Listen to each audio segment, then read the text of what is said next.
Damn, Gary, some serious gourmet shit. What flavor is this? That's right, it's the all-hell medium roast private blend. Check out the Geek Grind Coffee Nerdrotic page for our other options like the Decadent, Feathers of Liberty, vanilla-infused flavored coffee. Or if you're looking for something darker, try the Dark Roast FNT blend of the Fellowship. You know what? Just buy all three. GeekGrindCoffee.com. Use discount code Nerdrotic.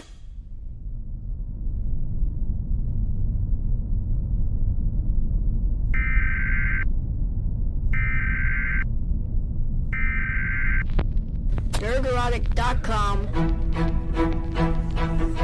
Welcome, travelers, to the fringes of reality, where the strange and mysterious meet, and the thin veil between fact and fiction is torn.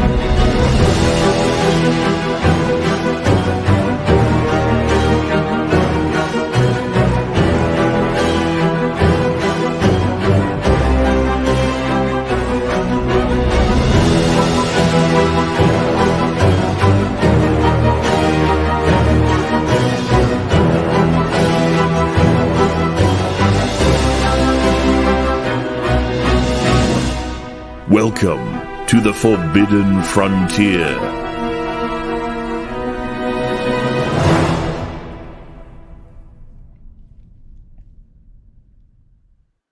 I'm still muted. That was amazing. That was awesome. That was good. I liked it. That got me pumped up. Yeah. Well done, Perry Chan. Perry Chan, you the man. Nice music you added there to our Meta PCs ad. Just to give everybody here a frame of reference, Jimmy included. I have a really stupid bet with a singer, a Brazilian singer named Dan Vasque here on the internet, and the fastest to 1 million subs, that is super cringe just to say it. If I lose the bet, because I hate Bon Jovi, I have to sing a Bon Jovi song. And I have to give it my all. If he loses the bet, we were just talking about man buns. Not a big fan, so he has to sing a song that I write about man buns being gay, which is fine. You know, it right now it's looking like it's not looking good for me. I'm just gonna say it right now. We got to get you in 1 million. It's worth it. Let's get this bet going. Just to give you reference. Worth it. So that was the beautiful vocals of Dan Vasque during the Meta PCs commercial, ladies and gentlemen, who I actually do like. I actually like him. Very talented. A lot of shit on the internet. Awesome. My name is Gary Beekler. I come to you from Nerdrotic.com. Normally talk about the pop culture world, but this is my happy place. This is Forbidden Frontier, and this is a very, very special show. And unfortunately, our boy Adam Crigler couldn't make it because his Swedish internet is out. That Euro internet, man, it's no good. Yeah. Unacceptable. Unacceptable. We got to get that Starlink going over there. Right? Exactly. Yeah, Adam, you can afford Starlink, Crigler. Adam, if you're watching, I love you. We're going to have to do it again then. Yep, Adam's a good dude. Yeah. No, I know he was really bummed out. So I'm super bummed. There he is, Adam. I'm so sorry. I'm so bummed. How do I see this chat? Hold on, let me see this. I got it up. I'll put it up right there. I'm so bummed. Oh, it sucks. Wait a second. And happy Mother's Day to everyone out there that's listening. That's a mother. You know. Yep. Absolutely. Happy Mother's Day. Happy Mother's Day, Jeremy from Geeks and Gamers. Just wanted to say that. He's Ryan's mom. So, Quarter Black, what's up, brother? How you doing? Hey, man, I'm super excited to have Jimmy on. We've been talking about it for since we started the show. We're like, we got to have Jimmy on. I'm thrilled you guys invited me on. I've been looking forward to this for a while. We first started chatting a few months ago about doing it, and this is a perfect day for it. And I'm thrilled. You guys have some of the most fun conversations about real topics, and it's nice to connect with other people that are of like minds, that are open-minded to seeking truth wherever it may be in the crazy corners of the internet, whether it be in the Atlantis realm or otherwise. Oh yeah. Right. Oh. And I've watched all your videos. I can't even count. Like I'll set up a playlist because it takes me an hour to fall asleep every night. So I set up a Jimmy Randall Ben from Uncharted X playlist and just go every night. It's every night for four and a half years. Mixing some Graham, so but those are my playlists. That's my jam. I've been enjoying talking you to sleep. Yes, thanks.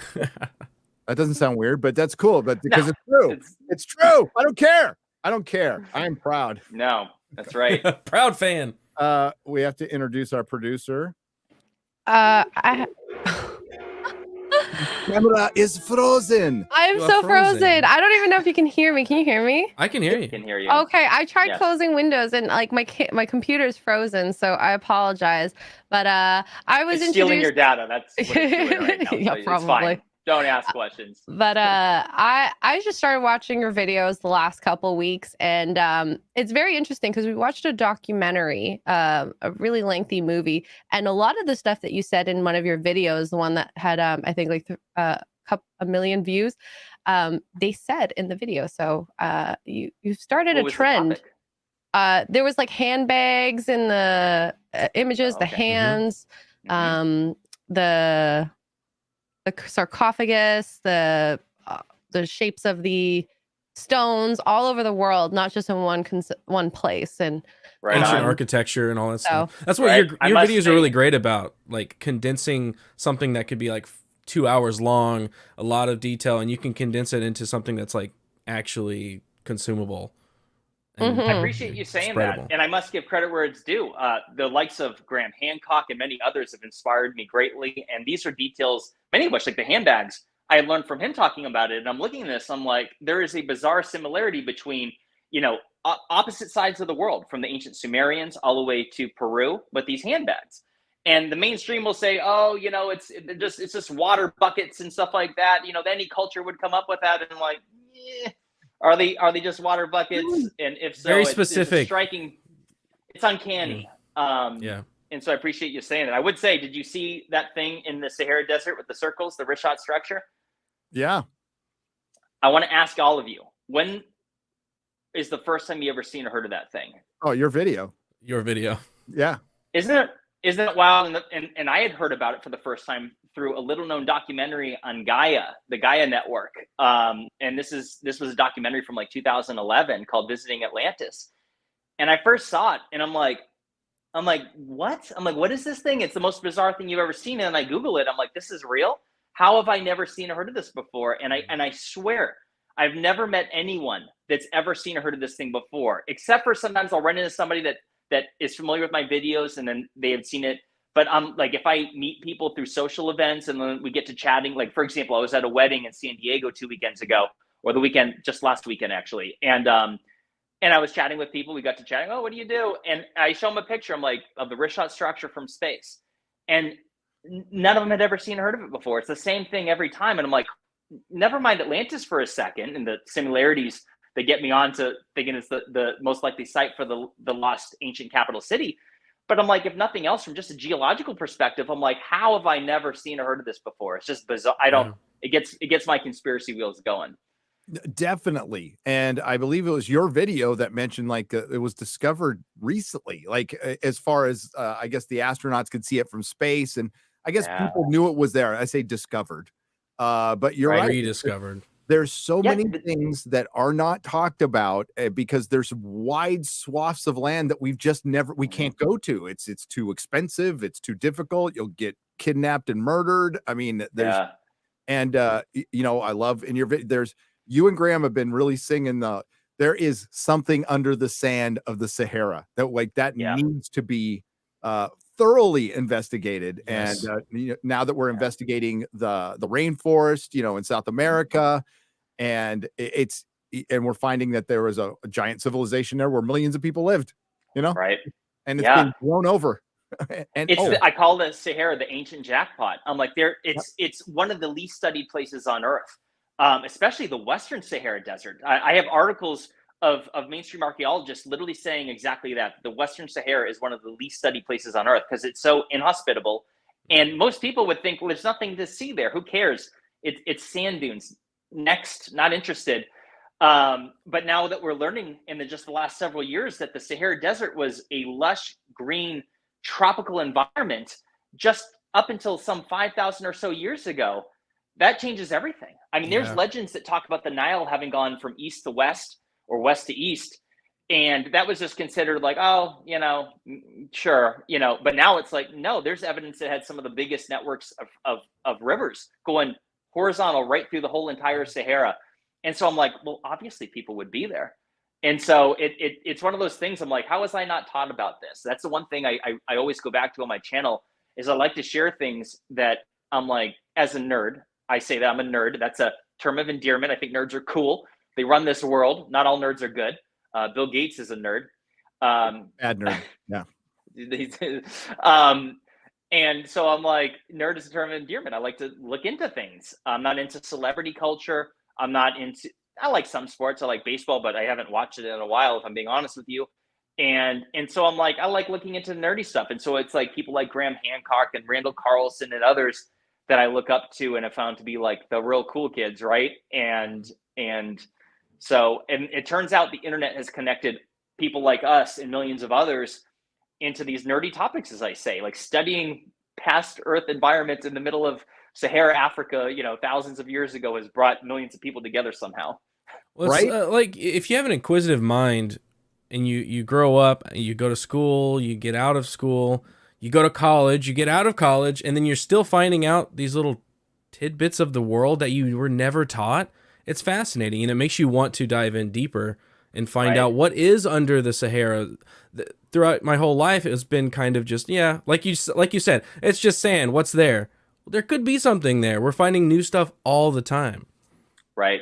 Well, and that's what's so wild about it. In Egypt, I'm so bad. You're going to be better, much better than this school. By the way, this is Jimmy Corsetti from Bright Insight. And here, I'm going to give you my applause. You guys are sweet. If you haven't subscribed to his channel, which I'm sure you have, check it out. It is what he does brilliantly is very much like our good friend, the Critical Drinker. Jimmy can make a point in a very short, compact amount of time. Sometimes it's 26 minutes, but it is an action-packed, information-packed 26-minute videos that you can it's great evergreen content. It's fun to listen to. You have great presence, Jimmy. And you can listen. That means a lot, brother. Thank you. And over again. No, like one of the best. So it is an honor. Also a veteran. And just a good right on. This is the shocker. This is not the devil horns. I put a picture of me up of this recently. I'm like, we used to do this overseas, and I'm like, this is not the sign of devilry, people. This is just trying to act hard, and I'm not. There you go. That's what we do. That's what we do. And you're a proper curious person. And like as a guy who was literally kicked out of 3 high schools and not interested in effing anything except for UFOs and ancient civilizations from when I was watching In Search Of when I was a little kid. And I would listen to Art Bell in the 90s. Right. He had a guy named Graham Hancock on. I went and bought his book, and that sent me down this rabbit hole that I've been in ever since. And now I found, Jimmy, the fact that you were on Joe Rogan with Ben, which was a great show. That was a great show. That was a great show, man. That means a lot. I'm so glad that Ben and I were able to do that together. And it's surreal. Like, that's the thing. Like, all right, so when you're talking about growing up watching this stuff, it was just a handful. It was 2015. I had gone back to school thinking that like I was not happy in my career. I was applying in a million places and I wasn't getting anything. So I'm like, F it, I'm gonna go back to school. And I don't even like school. Like you're talking about, like I'm only interested in certain topics, most of which I'm like ADD. I'm like counting the ceiling tiles, like not paying attention, bullshitting my way through. Am I allowed to swear on here? Absolutely. Oh yeah. Right, I'm bullshitting my way right through the courses for most of them. Some topics I found interesting. And then there I was just going down the so-called rabbit hole on the couch, really, really depressed. And I came across some videos. I've told this story before, but I was watching videos of Brian Forrester giving a tour of the Serapeum of these 60 to 100 ton stone boxes in Saqqara, Egypt. And I was absolutely blown away. And then I went down the rabbit hole and I came across Joe Rogan with Graham Hancock on there. And then another episode with Graham Hancock and Randall Carlson, all in one evening. And I'm on the couch, literally depressed. And like watching this, and I'm like kind of sitting up probably as I'm watching it, finding like, oh my God, this is fascinating. Like I had an interest in the ancients when I was in like 6th grade, I think is the year that they were teaching us about the ancients. And that was the year after I was going down the rabbit hole of R.L. Stein with the Goosebump books. And they had all of them on, a number of them on Egypt. And so where I'm going with this is that it is absolutely surreal to me to think that I had got on Rogan because I was the guy on the couch thinking to myself, like, dude, I want to talk to Rogan. This guy is so interesting. I watched videos of him being a comedian, and I had known him as the Fear Factor guy. And then I'm like, oh, he's a comedian. He's really funny, actually. He talks about some cool stuff. And then I see that he's a total nerd as well. And so anytime I get a chance to talk about this, when people are saying, oh, you were on Rogan, I'm like, guys, if I can get on there, so can you. I'm like, just pursue your nerdy passion, and like minds will connect. It makes me think law of attraction or something, because I'm like, I still pinch myself. I'm like, man, that was honestly a goal. I had said it in a video, one of my earlier ones, when I was giving like a review of Graham Hancock it was Graham Hancock when he was on with Randall Carlson and Michael Shermer and Joe Rogan back in 2015 or 2016. That was a great episode. Actually. Yes. Right. Yeah, that was something else. And I made a review of it, and I said something. I'm like, man, I want to get on there with Rogan someday. And I said it in the video, and so it's surreal, like, to have been on there. It's like it was a cool thing, and I don't know. I'm like, the world's a wild place. Life is a crazy thing. It is very crazy. Because one of the things that drew me into this subject was I was bummed. I was depressed. I was really? There too. Yeah, I was at a few points in my life. But yeah, I did the same thing. I was just like, I need to turn my brain off. I'm going to turn on Joe Rogan and listen to Graham for the 50th time for 3 hours. But you get something new out of each one. But the topic for one, it's stimulating because it's fascinating. We're talking about stuff that mainstream still doesn't touch. But once the Comet Research Group came in, and you had like legit scientists at least being open-minded enough to like, let's look into this one impact theory, which, doesn't sound that controversial. Joe mentions it all the time. It's like, how can that be a controversial thing that a meteor or a comet would hit the Earth? Yeah, it's insane. It can happen at any moment. And it has a lot. It's provenly has. The Burkle crater, which was, that's relatively new. I mean, some people knew it was there, but it's not something that's talked about. That happened 5,000 years ago too, right around when the desert was still green. And we could have had multiple floods, multiple impacts. I'm a big dork. I will waste hours of my night, just to unwind, looking at Google Maps, and Google Earth, just going over. I've done it on this it's show. so much fun. It's so much fun. I'm like just sitting there, just like scrolling in and out and like measuring distances. I'm like, looking for chevrons. I found chevrons everywhere. I found them on the West Coast. I found them on the Channel Islands. So you should pin them. Can you pin them on there? Like, just put a little pin and have a whole list of them. Yes, you can. Yeah. Sometime I will do that. Yeah, the flood happened, man. I'm like, I was raised Catholic, but like I never got confirmed because I refused to, and so I was like raised in an environment where I kind of rolled my eyes. Although I've always been a believer in something, I kind of rolled my eyes at certain things like walking on water or the flood. And the more I've dug into this stuff as an adult, I'm like, well, never mind necessarily covering every peak and mountain on Earth, like the Himalayas or the Andes or whatever. But I'm like, we can't ignore the fact that there are literally a few hundred. I've heard numbers from 200, 250 to 500 cultures around 6 continents around the world that have legends of a flood. Mm-hmm. Now, it's not to say that it's all the same legend. I bet there was multiple floods. But the more I've looked into this, and we're talking about chevrons and just textbook evidence of catastrophic water flow and water erosion from whether it's mega tsunamis or otherwise, I'm like, guys, something happened here on Earth and not all that long ago. And like you were just saying, like, why is it so unbelievable to some people? It's like this so-called mainstream establishment like doesn't want to talk anything about cataclysms. And I'm like, okay, so never mind the dinosaurs, never mind the Burkle crater having, 800 foot chevrons or 800 feet high, 600 miles away or 1,600 miles away, something like that. I get the numbers confused, but I'm like, something unbelievably jaw-dropping. I'm like, what's to say one didn't hit the North American ice shelf, 12, 13,000 years ago, when there's this scientific evidence that shows that 3/4 of all mammals in North America went extinct like that, which is 100-something species, the same equivalent to the amount of species that exist in Africa now that are more than 100 pounds, all at the same period of time between 11,600 years ago and 12,800 years ago. Overhunting. That's what it was. That's right. It was definitely spears. Sticks. Throw enough spears at these things and just trophy hunting. It's the trophy hunters that did this. They always went out hunting things like the short-faced bear and dire wolves. Yeah. I'm into it. Good game. All at the same time. Sport hunting. Yeah. It's an adrenaline dump. It's a high like you can't imagine. You got to do it. Like me and my buddies say, we drink some I don't know what's some like I was gonna make some joke for like whiskey. What's like another like you got whiskey. Ayahuasca. Fermented ayahuasca leaves. We're gonna trip balls all together. We're gonna trip balls and chase a bear that runs as fast as a cheetah. That'll be fun. You don't know till you try. Yeah, it'll be fine. Which is another fun topic. Going on to it, I'm like, it wasn't until I started hearing people like Randall Carlson and Graham Hancock talk about these huge species, like the giant ground sloth and the short-based bear, like you said. I'm like, hey, everyone listening right now, go on to Google Images and type in short-faced bear compared to, and it'll naturally come up with, like, so to put this in perspective, the short-faced bear is like literally double the size of a polar bear, and a polar bear is almost double the size of a grizzly. Like a short-faced bear like is taller than you. I mean, the polar bear is basically up to like most, like you can be a 6 foot tall man and be up to your neck. I'm like, people don't realize like there were camels in North America. Oh, nice. You're able to pull this up. Awesome. Pull that up, Jamie. I'm not tech savvy, so I'd be like, you need to Google it on your end, guys, if you want to see it. It's all good. Yeah, look at this photo with them standing next to it.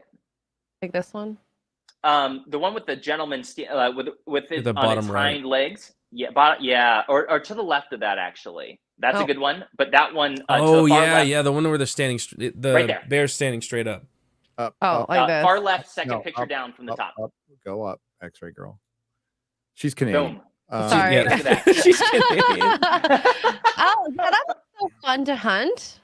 Just a regular. Yeah, that looks great. It's a rite of any passage. Saturday night, you just go out and get a short-faced bear. Arm is as big as your like waist. No, the thing was fast. Like really. God, that is terrifying. Yeah. Yeah. I don't know if you imagine if you were in a time machine and you get like dumped back, 13,000 years ago when that thing was around and you had to defend yourself, you would have to have like a 50 cal. I don't know what would even stop that thing. Like you would have to, you know what I mean? Like that thing is, there's no, how many spears would you have to throw through that thing? And even then, how are you going to mortally wound it? Like the spear thing, the hunting thing, I'm like, that thing, bears can survive, like for you to mortally wound it, if you hit it through its heart, like that'd be the only way to like instantly stop it, unless you could penetrate its skull. And I don't think people are going to pretend that a spear is going to penetrate a bear's skull. So yeah, like you're throwing a spear and it's still gonna run and maul you to death and your whole family, and then maybe it might die like hours later. Yeah, it's silly. Yeah, so I don't know if they're getting them like while they're hibernating or something. Certain bears, when you hunt them, like if they're not like dead right away, you need to stay away until they die, because even if they're like mortally wounded, still gonna fight. They'll still fuck you up. Absolutely, still fuck they'll you fight up. even harder at that point. That is, oh my God. I found another photo. Did you see that? I don't know if it was real. It was on Twitter, so it had to be real. Did you see the severed snake head attack its own body? Oh yeah, I saw that. They still have reflex, so they still. Yeah. Oh, that was weird. Look how large that thing is. Twice the height of an average male. Oh my God. That's like 2.5 men right there. Is that like this could be a comics division size man? I don't know. It could be. That could be a hobbit right there. But now Google giant ground sloth. Goodness. Yeah, and look at the talon, or not talons, the what am I trying? The claws. Yeah, on a great giant ground sloth. Sorry, go ahead. No, I was going to say in London at the Museum of Natural History is the first time I saw the skeleton for one. Didn't know those things even existed. I'm walking around and I look up and I'm like, what the fuck is this? And it was actual bones. A dinosaur. The thing was like 15 feet tall, and it was not one of the biggest ones. Right. And the great thing about the Natural Museum, History Museum in London is their stuffed bears and shit are so fucking old. Like the fur is starting to fade. It's bleaching from light and stuff. It's like, oh wow, God, everything here is old. Holy crap. It's 12 feet tall. That's it. Oh, I saw one like that was a T-Rex. It was fucking huge. It was like, and they have it up to a fake tree, and it was effing big. And like, yeah, I guess they could defend themselves too. Not like the adorable little sloths we have today. But I know they're like real they're slow. So cute. They're like, no, it's all good. What they're awake like 1 hour a day. Right. But that's the thing. I'm like, you know how many people don't even know, like these animals we just talked about, which are just a few of the cool ones. Most people have no idea these things existed. I talk about these things with other people and they're like, huh? Like there was a lion. So we have, of course, mountain lions here in North America, but there's essentially, they call it the North American lion, but it looked just like an African lion with a big old mane. That was here in North America as well. Just like the camel that looked like it's from Egypt was roaming around North America as well. I'm like, huh? Like, why don't they teach me that? Like, why don't, it's nothing short of fascinating. Mm-hmm. I think you would have more interested kids, to be honest with you. We could use a few less insert here studies classes and more ancient history classes. My kid loves it, and they actually teach it in his Christian school, believe it or not. And and he watches your videos too. So there you go. What's his name? Logan. Logan is my youngest son's name. How old's Logan? He's 17. Logan, Jimmy he's already 17. I'll tell him. He'll be stoked. He'll be stoked. My boy. Yeah, guys, being an adult in the year, that makes me isn't that crazy? Really sad. He'll always be a kid. Yeah.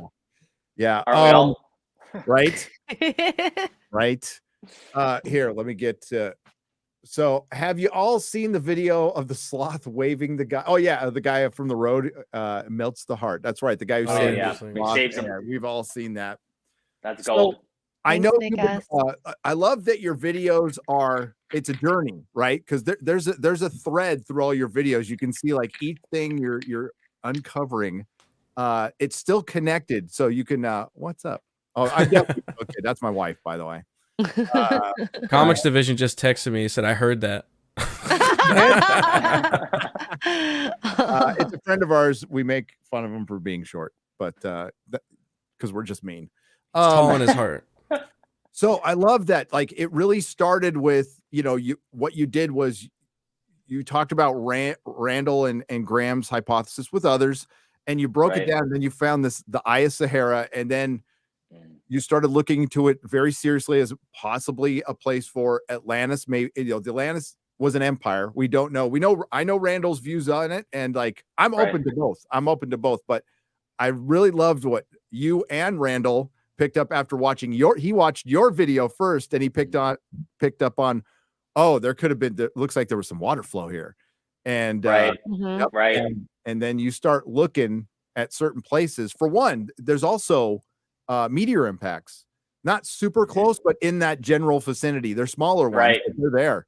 Because I was poking around, and there's definitely, I've seen the chevrons, but what you figured out was the flow of the water, and then you also showed that lava flow that clearly the water went over, which is crazy. Now, what's the mainstream view on that? Do they just not talk about it? Or they say it's wind? So first of all, this is almost something that no one is even talking about, and I'm not gonna toot my own horn, but like I feel like it wasn't until so I saw this documentary on the Richat structure, and I looked into it a little bit, and I tried to debunk it, and I'm like, oh, this is actually really interesting. There are a number of similarities. The most consequential of them all, or the most consequential, I should say, that are indicative, or that compared to what Plato had described as the lost capital city of Atlantis. And let me just quickly say, involving Randall with the Azores, I think that both of us have an instinct to look into these sites for a reason. Like you said, Atlantis was an empire. It was said to be made up of 10 kingdoms. So I think that the area that we're looking at, whether it's North Africa and that part of the Atlantic Ocean outside the Pillars of Hercules, the Straits of Gibraltar, are the areas that we should be looking. So I am partial towards the Richat as far as the capital city, because it was said to be made up of concentric circles, 3 of water, 2 of land, which would match the Richat with water in it, which we know that it did, as there are scientific studies that show that there was mollusks and other sea creatures in the same period of time that Atlantis existed. These studies from the late 90s show between 7,700 and 15,000 years ago, there was water creatures, mollusks particularly, at least that we know were existed in there. And so getting back to the point of the erosion, I'm like, okay, if this was the site of Atlantis, the ocean would have had to have been there, right? Or something, or water of some nature. And let me also say that we're discussing a almost 13 or almost a 12,000-year-old story. So I'm like, okay, this was inscribed in the walls in Egypt, in Sais at the Temple of Neith, which no longer exists. It was consumed by the Nile. And this is something that would have been passed down, like I said, for almost 12,000 years. So if it was true, lost in translation is a very, very real thing. I mean, if you go read something from the founding fathers of just 300 some years ago, they write things a lot differently. But if you look at things that are 1,000 years ago, or even just say the English language itself, which in its modern form is not even 500 years old, but Old English, which is a lot different than modern English, is something like 1,500 years old. And so I'm like, that whole telephone game thing becomes a real thing. And I'm sure everyone's familiar with the telephone game, which is that if you pass down a rumor, you tell it to two people and they tell it to two people, all of a sudden the story starts changing. Mm-hmm. So I don't think that all details would be precise. Like, for example, with the Richat structure, the size, the dimensions of it are vastly different. It's like 10 times or maybe 4 to 10 times too big. I've seen different interpretations, but either way, too big. But I'm like, well, if it was a metro area that was said to have been busy all day and all night, I'm like, well, that would be millions of people. So the size of the Richat just so happens to be almost the same, or just about the same size as modern day metropolitan areas of London, Paris, and Cairo. And I'm like, so it shouldn't be dismissed. But getting back, let's just say, for example, that I know that there's people who do not believe that Atlantis existed. And there are other people that believe Atlantis existed, but the Richat structure couldn't be it because they're like, hey, listen, it's too far above sea level. It's too far away, all that stuff. And the point I like to get back to, and this is, I'm circling back to your point about the water erosion, is that I'm like, hey, if nothing else, like let's discuss this clear water erosion that blasts through the entire Sahara that is tens of millions of years more recent than the last time that the ocean was said to have blown through it, which was the time of the Trans-Saharan Seaway, which is estimated between 56 and 66 million years ago. And I'm like, okay, is that all? A 10 million year estimate window like is a long period of time. And we're talking about the time of when the dinosaurs were here. So I think we have to be careful when it comes to dating things. I think we have to be careful when it comes to, like, again, going lost in translation. But also answering your question as far as like wind erosion. Yes, that was the first explanation that some of the naysayers had said. It's like, oh, wind erosion. But that's been debunked. Like, it's not to say that there aren't wind-blown sand dunes there. Yes, there are. But there are textbook water striations. Even, all right, so Randall Carlson, he himself is partial towards the Azores. He does not think that the Richat, or at least the last I've heard him say, he doesn't think that the Richat structure would be the most likely location. He hasn't technically ruled it out entirely. If you listen very closely to what he says, he doesn't say something definitively, but it's fair to say that no, he doesn't. And so he thinks it's the Azores. So I'm trying to like make it crystal clear that like, here's some individual that is an expert. I would consider an expert in catastrophic features of erosion on planet Earth. He is a catastrophist. And he looked at this and he's like, wait a second. Yeah, I might not think it's Atlantis, but hold on. There are textbook signatures of catastrophic fluvial erosion, water erosion, that blast through the Richat structure in the area of the Sahara, which to me is a more strengthens the argument. But again, and I'm going to get off my soapbox here for you, but don't get me going on the Richat and Atlantis. But the point I'm trying to make here is that, like, hey, even if it's not Atlantis, and even if Atlantis never existed, at a time when we're living where man-made climate change is like a hot conversation, I really think that we need to talk about the Sahara Desert and explain that how is it that we're finding these signature traits that the ocean had blasted through here tens of millions of years more recently than what we thought? Why is it that the Sahara Desert was a green paradise 5,000 years ago? These are the details that I'm like, Atlantis is one thing, but the conversation that a lot of people should focus in on, if nothing else, is there's something that happened here. There was clearly an event, and there are other signature traits that would say that it happened at the time of Atlantis, whether it's that seafloor slide. And let me just stop talking for a second, because if you get me going, I won't stop. But yeah, That's like this is something that I think is worthy of study. Like, once in a while. So like, I'm going to let you go. Obviously it was climate change from all the Volvos, all the diesel Volvos that Atlanteans were driving around. 5,000. Yeah, I watched the movie. They were flying Union around. of coal miners, and I'm so glad they went out of business. Good riddance to them. 12,000 years ago. I hope they lost all their jobs. Good. They'll teach them. That's right. It's the steam engine too. That probably did it. Yep. No, I believe we had a mother civilization. I think it's pretty, honestly, I think it's pretty freaking obvious. Right.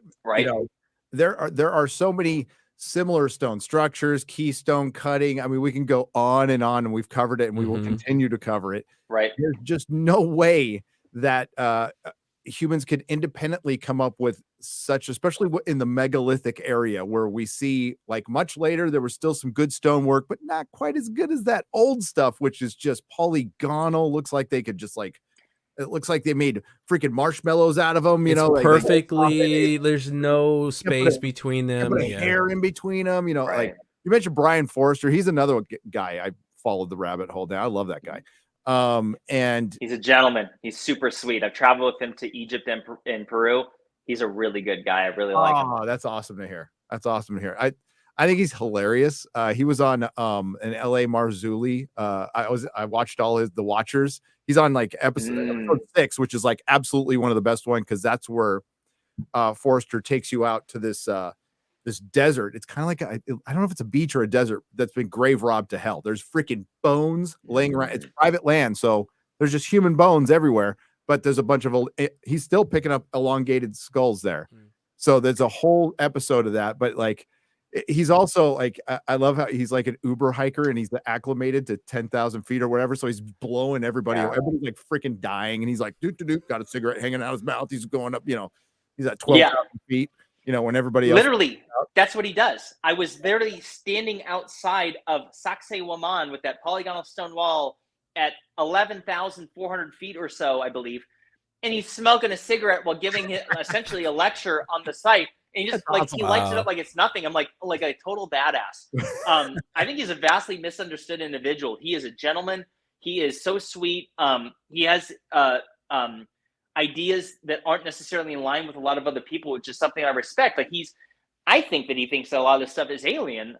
He's careful to say it because it's like, we don't know what's exactly a fact or not, but he's a pioneer in this, and he's the guy that I remember taking with his it's like a home camera showing you, and he's the reason why I saw so many sites in Egypt that I didn't even know existed, such as the Serapeum with those 100-ton stone boxes. He's taking you in places and showing it as if you're there, and you see things that, because not everyone can travel to all these parts of the world. And so Brian Forster deserves a lot of credit because he has undoubtedly inspired many, many others in this field, because he's been doing this for like, I want to say 12, 14 years. I believe he moved from Canada. He had got a degree in marine biology, and he started over new. He has a lovely wife that he lives with, and he lives in Peru, and he's been teaching what the locals have passed down. And I don't know. I really like. No, I think he's really done a great job of opening the world to Peru too, which I can't wait. Yeah. I gotta go. You got it. And let me grab this. We got $50 from Crash. 654.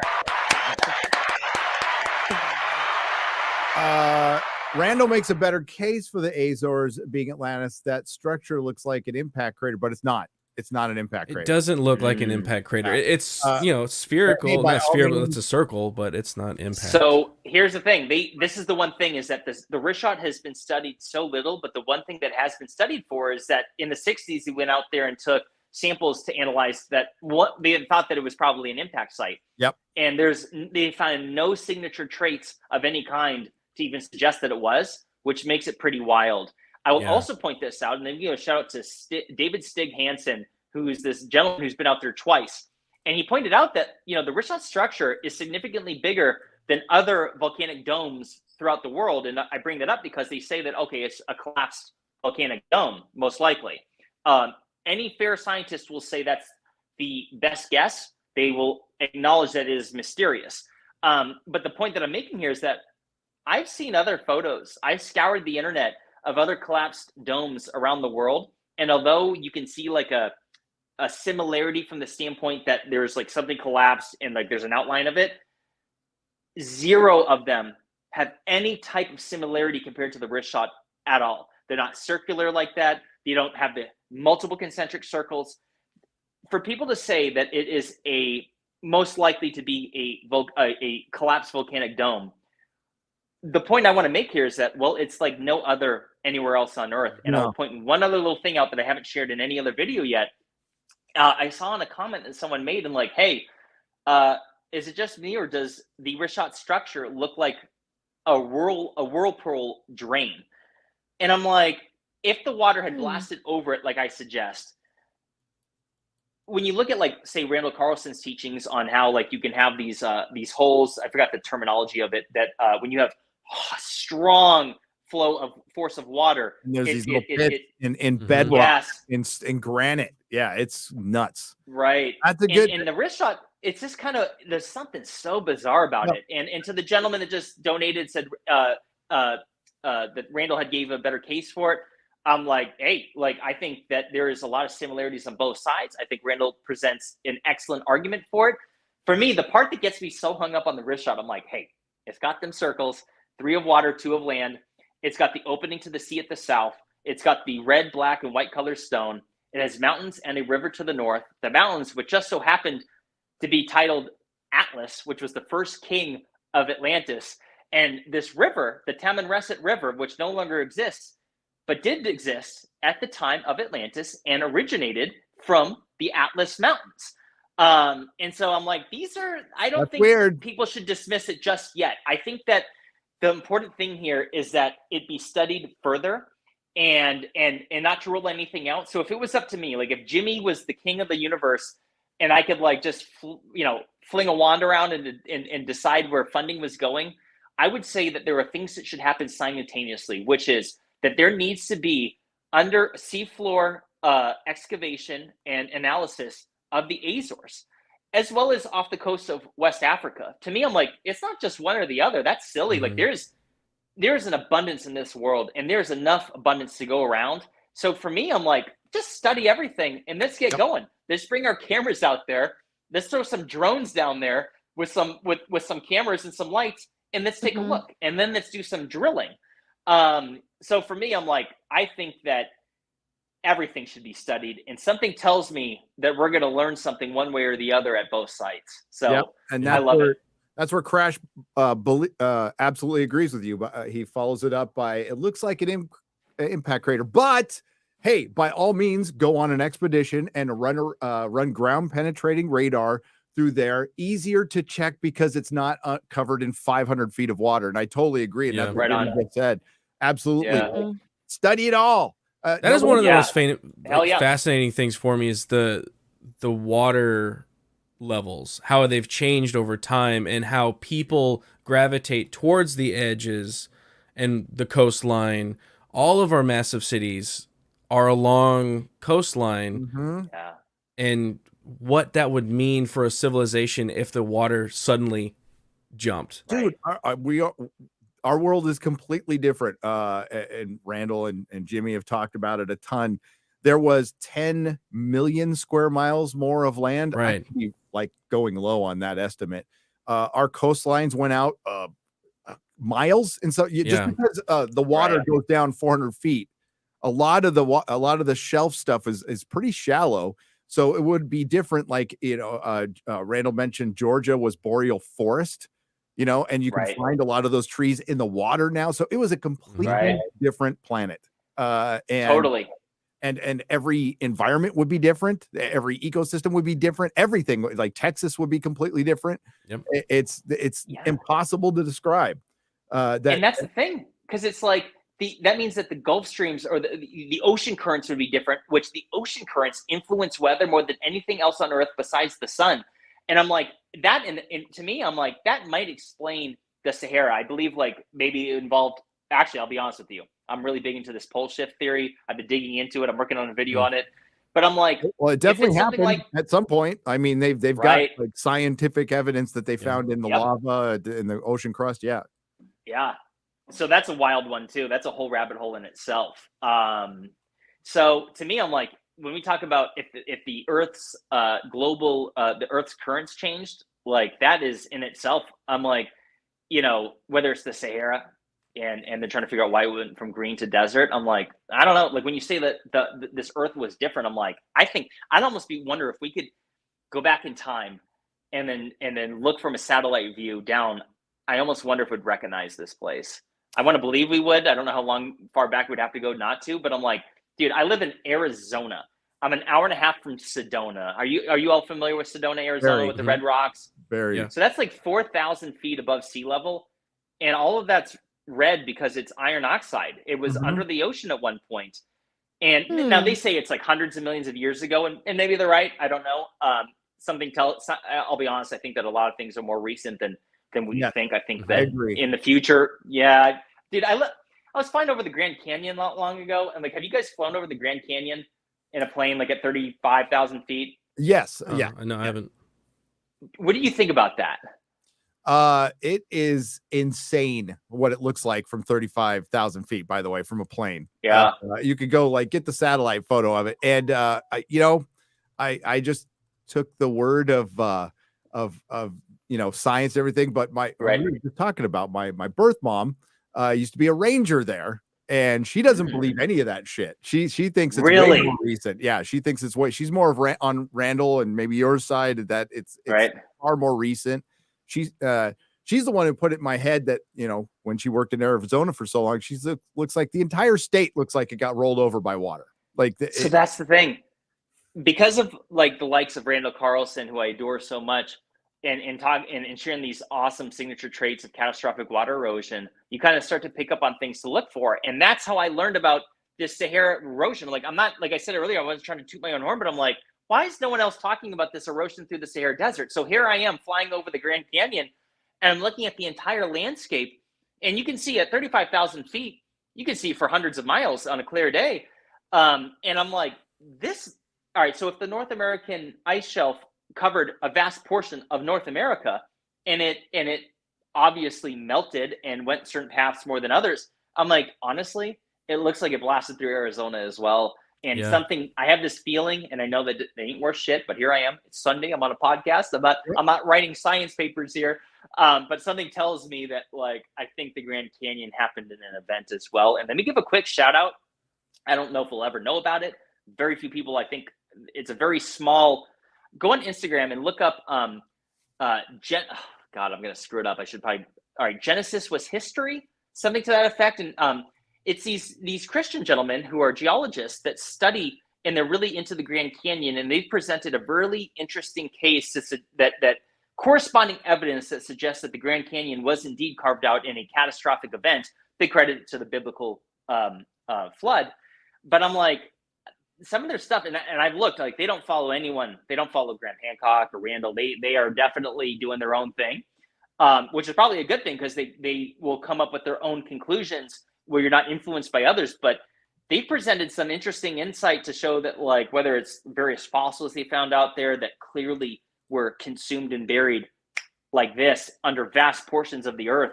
I'm like, what happened? Something happened there, and it's counter to this 7 million year time frame they say for the Grand Canyon. Like, it's very slow, but like, there's measurements that go back a couple hundred years now on the Grand Canyon, and it's no deeper than it was. Yep. And that's literally not what they're teaching. So, and it's like, why don't we see the same formation across the world if it's just something that naturally happens with water erosion? You feel like you would see that more often. And this is a very like specific formation. I like your idea of it just having some massive event made it what it is today. Is Genesis history? There's a YouTube channel too. That one. Yeah. Yes. And they have some really cool videos, and I was trying to share them and I wasn't able to. These guys are worthy of a look. I think that they're onto something. I don't know them, but it sounds like they're located near in Arizona. So I want to reach out to them and maybe like see if I can go on a tour and have them like show me some stuff firsthand. Yeah, that's them. And take a gander at some of their stuff. And I'm like, I think they're onto something.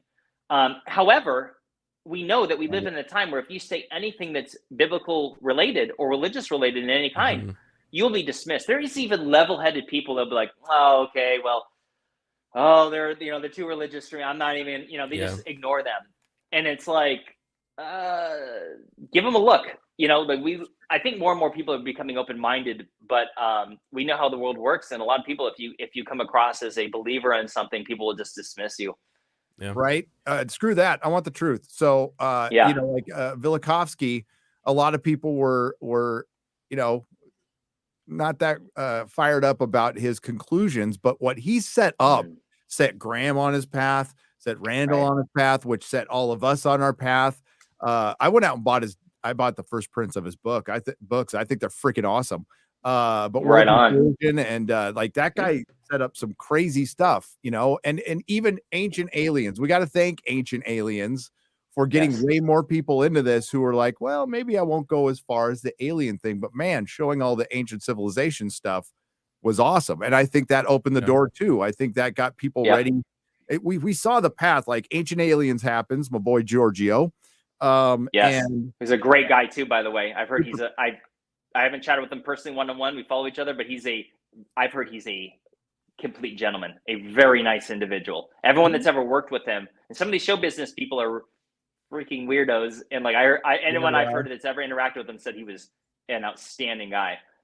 Okay, don't laugh that because I look super pudgy. I was puffy in Conan Comic Shop. So here's a picture of Giorgio before we I've talked about this a lot. I helped him shoot something like a sizzle reel to get ready for Aliens when I was doing my little video school thing when, you know, right after 2008, I had a comic shop. I needed to find a second job, and I'm like, I'll edit. I'll just learn how to edit, and I did. But that's enough of my damn story. Let's share the. Oh my god, do I want to share the slide? No. God dang it! It's great. There we go. The pressure's on. Everyone's waiting. Pressure's on. Press the button. Oh my god, so embarrassing. This never happens to me. No boomerang ever happens on this channel. Never happens. Ever. Where'd it go? We're so professional. Right there. Oh, it's because my video is up. That's right. Talk amongst yourselves for a minute there. Yeah. Life is good, guys. You know, hey, happy Sunday. Where'd you get your mother's? Flowers, tickets, brunch. I can't say it. She might be watching right now. Brunch tomorrow. Oh no. So what happened to it? Now I'm not seeing it anywhere. Is this story made up? Did you just? I just made up the story. Well, we did go see him. Was that this year? Or was it last year? We went to go see him with the janky way here, and we'll just saw Ancient Aliens live, and it was really cool. Yeah, he was really nice. Really cool. But Gary knows him from like back in the day. Here it is. Really? Here it is. I got it now. Okay. Here it nice. Is. There it is. There's me. Oh wow. Giorgio. Oh my God. It's so weird seeing you with a smaller beard. There's Cat McLeod. That's the guy whose house he was living at in El Sobrante, California. And this is right before he hit it big. He was living in a room, mattress on the floor, just renting a room. And he had a dream. He had a lot of passion, a lot of drive. And look at him now. Look at him. Dude, that's cool. That's cool. So nice Giorgio, like Ancient Aliens comes out, gets everybody primed for that. And then, you know, Graham's been out there. Randall's been out there for a while, but they get on freaking Joe Rogan.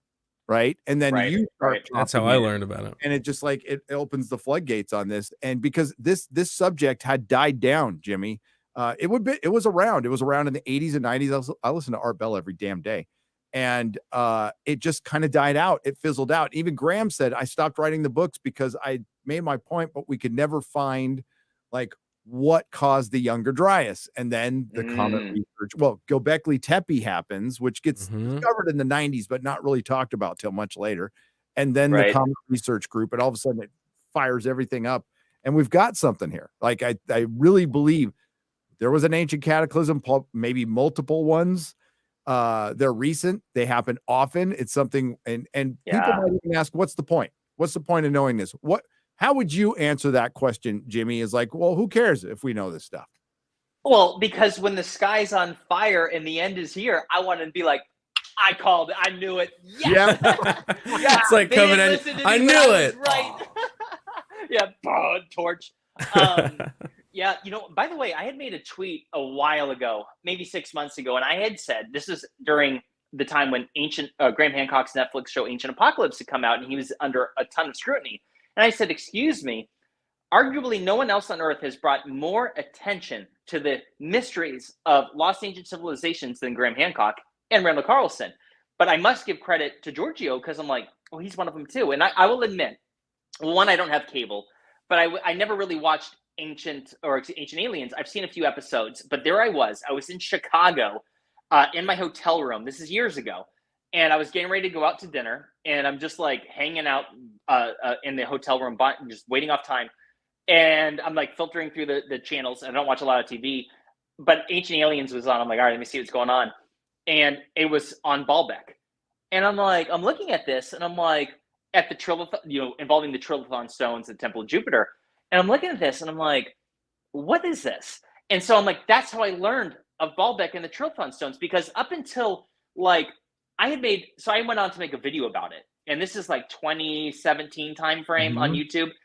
And there were so many people commenting, oh my God, I've never seen this. Oh my God. And that's how I felt. I'm like, well, there's plenty of people that had. Other people before me had talked about it for sure. But by and large, the masses just weren't really aware of it. And I'm like, it shows like Ancient Aliens, that whether you agree with the alien hypothesis or not, we're talking about bringing little known sites, such as whether it's even those underground caves in Turkey, Darren Q and others. I'm like, they brought this subject to millions of people. Never mind if it was carved up by aliens. Stop for a second. I tell people, I'm like, focus on the site. Come to your own conclusions. We don't, because some people get triggered with the alien thing, which I think is just ridiculous at this point. I'm like, come on, they're here. They're they probably the sheer numbers of the galaxy and how large it is. Have you seen Mark Zuckerberg? They're here. Okay, dude, they're making meta PCs.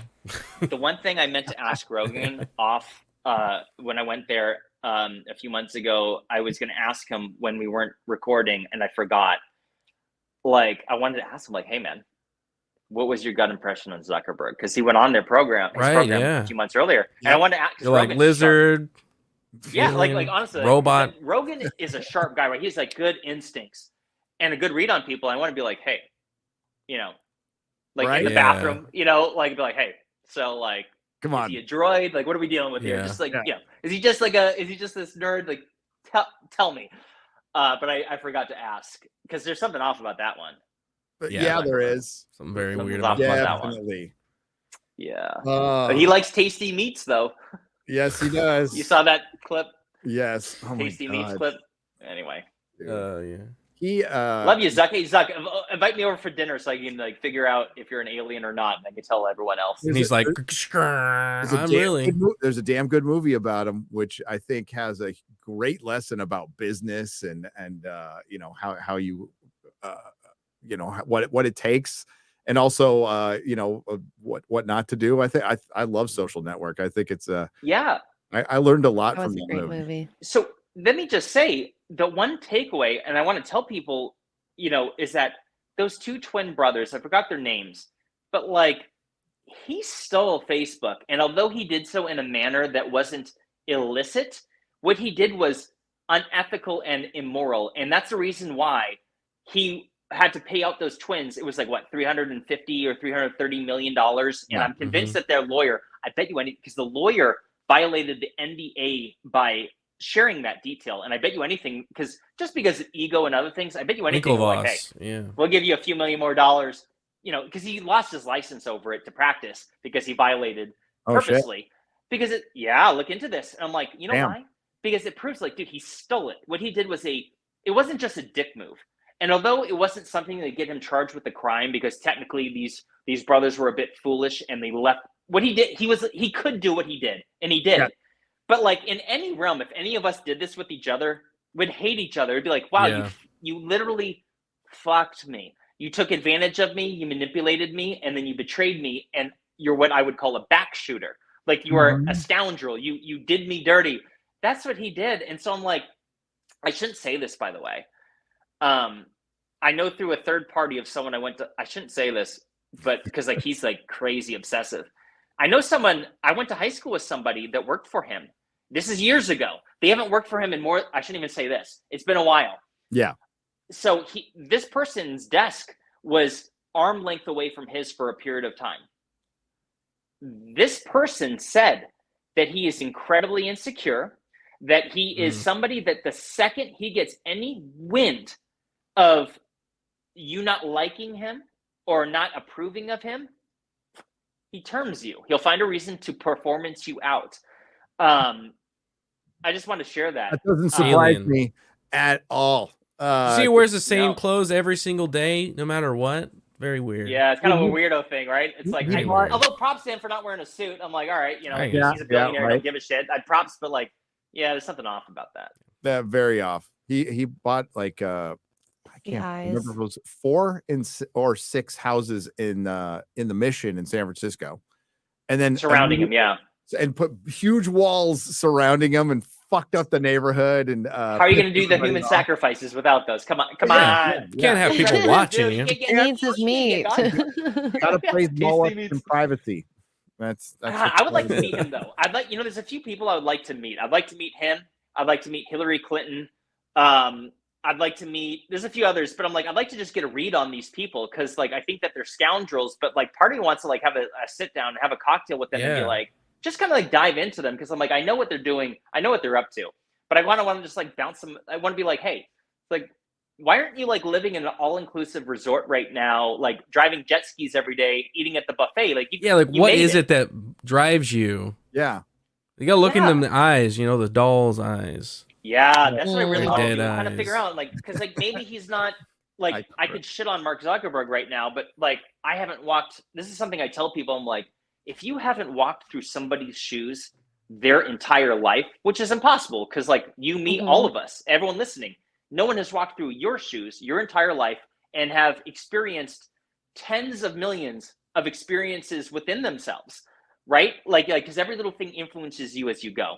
So like when someone does something that like we consider to be bad and we shit on them, like, oh, I wouldn't have done this. And I'm like, well, yeah, because like you didn't do everything they did in their lives and have people treated you in the way that they had. And like, like I can, like, you're right. Haven't we all wronged somebody at some point in our lives? And they're like, why'd you do this? And I'm like, oh, I didn't mean to. I wasn't thinking. Yeah. And like, you're like, oh, well, I thought you were doing this and I thought you meant that. Right. So I'm like, I try to put myself in their shoes. I'm like, is this guy the devil? Is he an alien invader, or is he just somebody that's massively insecure that maybe he got punked as a kid and then he finally made it? He found a little loophole through his intelligence, because there's no doubt that he's high IQ. He might be a lot of things, but he ain't dumb. So I'm like, maybe he's just, it's, who am I to judge? I try not to judge too much, but it can be fun. Yeah. But I like to think about that too. Is like what makes a person do the things they do? Why have they gotten to that point? Yeah, it's a fascinating thing to think about. So how much does a soul go for? Just tell me. Oh my gosh. Right? What do you get it on the open market? And then look at their eyes and be like, yep. Yeah. I want to see if they flicker. I want to see I'm like, I got you. It's real. I knew they turn yellow like a Sith Lord. Like, they turn like slits, like a snake eyes. Got you. Because then I could respect it. Like, oh, this is just who you are. You got the reptilian brain going on. Oh, I didn't understand. I don't hate you. You got to go, but I don't hate you. Right? you don't get to be a leader anymore. You have to go live on your desert, on your island, and eat the buffet with your jet ski, but you don't get to be CEO anymore.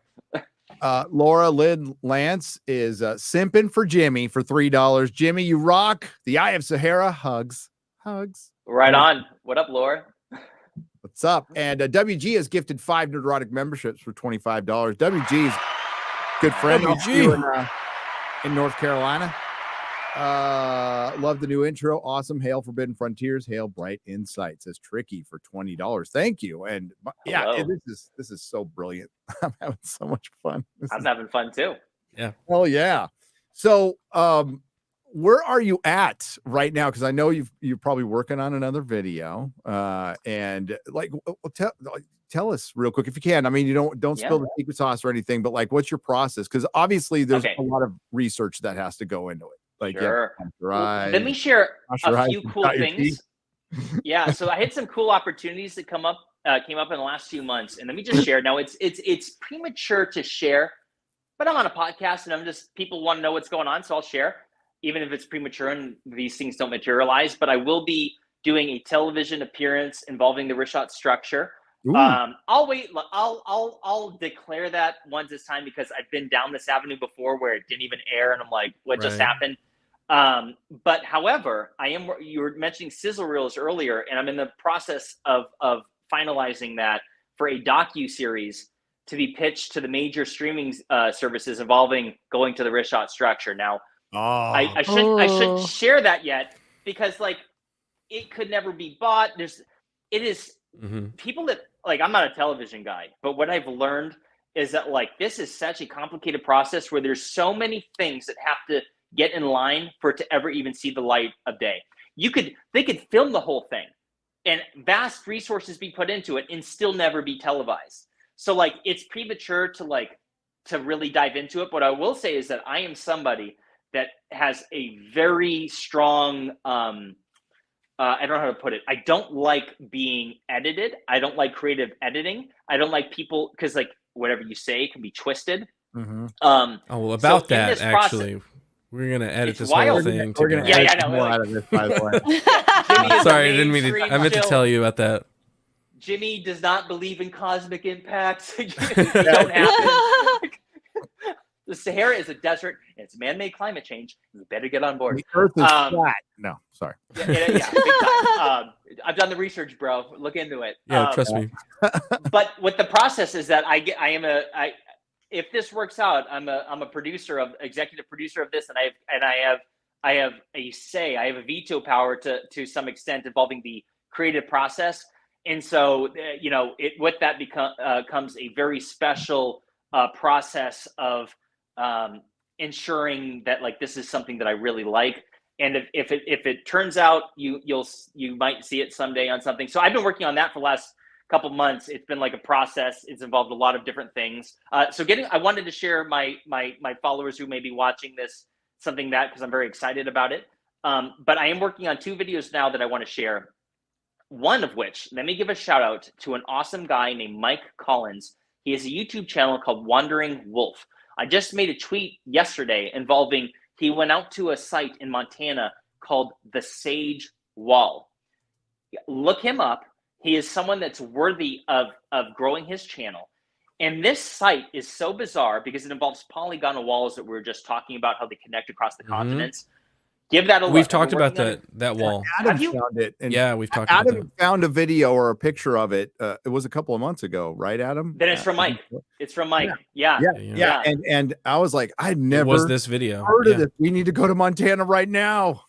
Thanks. There are some things about it. And I'm like, Mike and I have talked, and I'm like, well, this could go one way or the other. But there's certain signature traits of it that I'm like, is this? Because the experts will say it's natural. It's a dike. It's literally a volcanic dike. It is a wall. All right, so that right there's Mike Collins.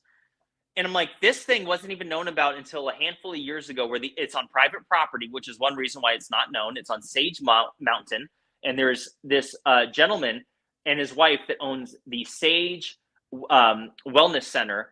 And this is about an hour west of Bozeman, Montana.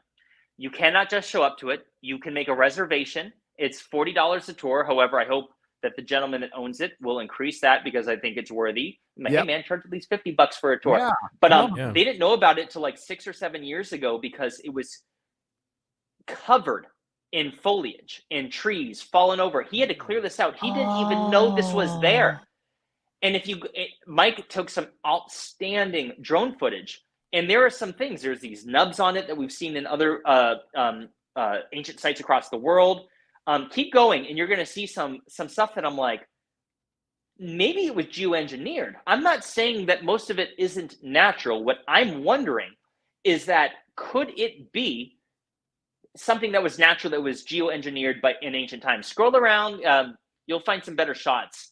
Some of the best shots, you just have to skip around a little bit more, maybe go back a little bit. You'll see some killer shots of these what appear to be potentially polygonal walls.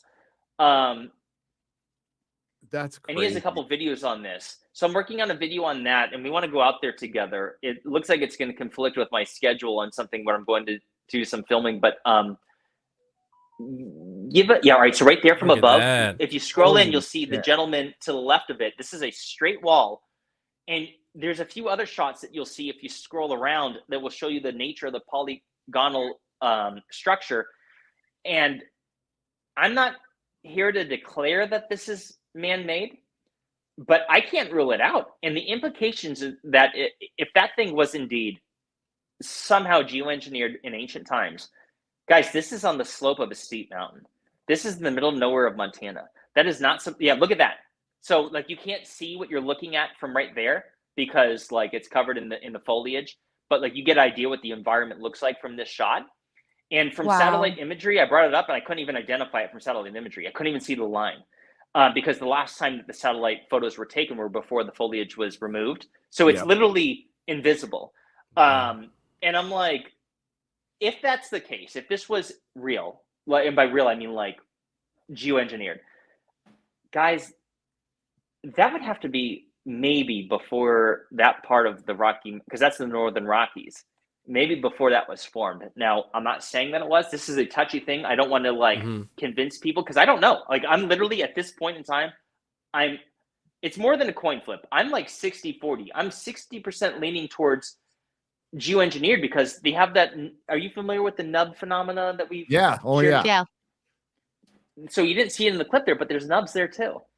Holy and I'm like, what? That is wild. That is crazy. It is wild. And I'm like, as wild as it gets, because we're talking about the wilderness of Montana. That's as wild. They got grizzly bears out there. Well, yeah. And winter. Bozeman, so was that part of Montana under the ice shelf at one point? Yes, it was. Yes. It was. That's crazy. That is right. Crazy. And it survived that. Holy crap. Those nubs are everywhere. Absolutely everywhere. Asia, China, Japan, they're in India, they're South America. There's even that possible megalithic wall in Russia, in not Siberia. Right. I'm taking a gander at that. Yeah. This nub, I call it the nub phenomenon. Let me give a shout out. Ancient Alternative View with Phil, Ancient Alternative Criticisms or Ancient History Criticisms with Andrew, and there's a few others. Let me give Rob Heatherly a shout out. There's a group of gentlemen that are cataloging these nubs from around the world. And some people will debate on what the purpose of the nubs were. Like, these are lifting bosses. These are for moving the stones. Now, that's definitely not the case because most of these stones don't even have the nubs. And most of the stones that even have the nubs are off balance. That if you were to lift them, it would like be off center from, or it would not be on center of gravity. It would make sense to lift them from that point. In most of the stones, I'm not saying that you won't find one stone that wouldn't be conducive for that. But what I've seen, having visited a number of these sites that have them, I'm like, no, there's some other purpose. And maybe the purpose was simply to just house woodwork in an a structure around it. Like maybe this was part of a building and that was just one of the back walls for all I know. I don't know. What I'm saying is that this nub thing isn't just something that I think is organically created from one continent to the other. I think it's indicative that there was an ancient connection that was global that proves that, or suggestive evidence, let me just not say proved, but strong suggestive evidence that in ancient times, people were traversing the continents and the oceans in a way that was not supposed to be possible until that loser, Christopher Columbus, in 1492, sailed the ocean blue. Yeah. That guy was a loser, by the way. He didn't discover anything. No. He was a rapist, genocidal murderer. But didn't even land in America. Right. North America. Dude, that guy in his legion of ships were raping people way before he was. Yeah, Vikings did it before that, and the Indians did it before that. All right. This is true. So, anyways, I think that it's a connection that, to me, and not everyone will agree on this, but to me, I'm like, it goes beyond a coincidence. Yeah. People, the mainstream. Let me just tell you what they'll say. They'll say, no, of course, if the ancients were moving stone, they would have figured out a way to latch ropes around it and drag it. And this is not proof at all that the ancients were global. Next. Sure. Okay, maybe they're right. But to me, when I see all these things across, 3 or 4, maybe let's say 4 continents around the world for the nubs, or is it, hold on, we got India, which is Asia. We got it in Egypt, which is Africa. We have it in Europe. We have it in South America. So that's 4 continents. I'd have to check. So at least 4 continents, let's just say. I'm like, that's not, 4. I don't think that's organic. I think that was, it's proof in my mind that the ancients were connected globally and were able to traverse the oceans in a way that was not supposed to be possible.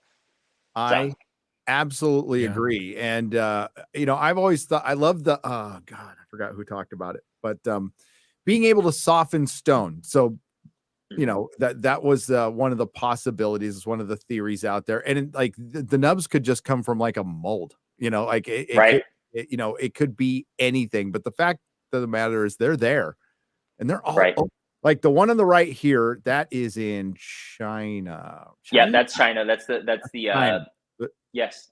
And this thing it's a certain quarry. It's the huge. Like the picture doesn't do that justice. That thing is like as tall as like a 4 or 5 story building right there in itself. It's huge.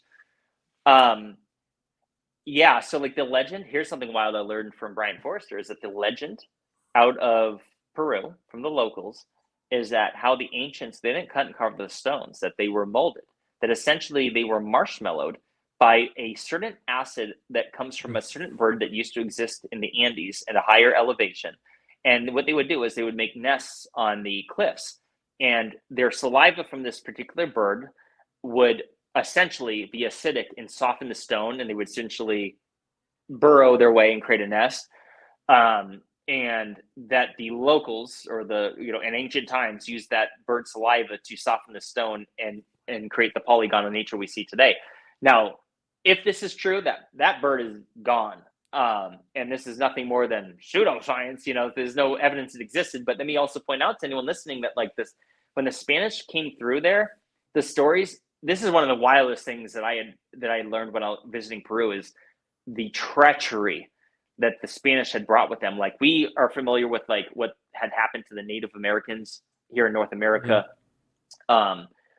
But like the stories I heard out of Peru were heartbreaking, like unbelievably cruel. The cruelty of man versus man was heartbreaking. So it's not out of the realm of possibility to say that if there was a technology or something that could help or create a technology from these birds, that the Spaniards would not have eradicated those birds if they could, because they destroyed everything else. Like, they were really ruthless. It was all in the name of the faith. Yeah. Well, they put churches on mounds. They put them on top of pyramids. I think it's human nature. To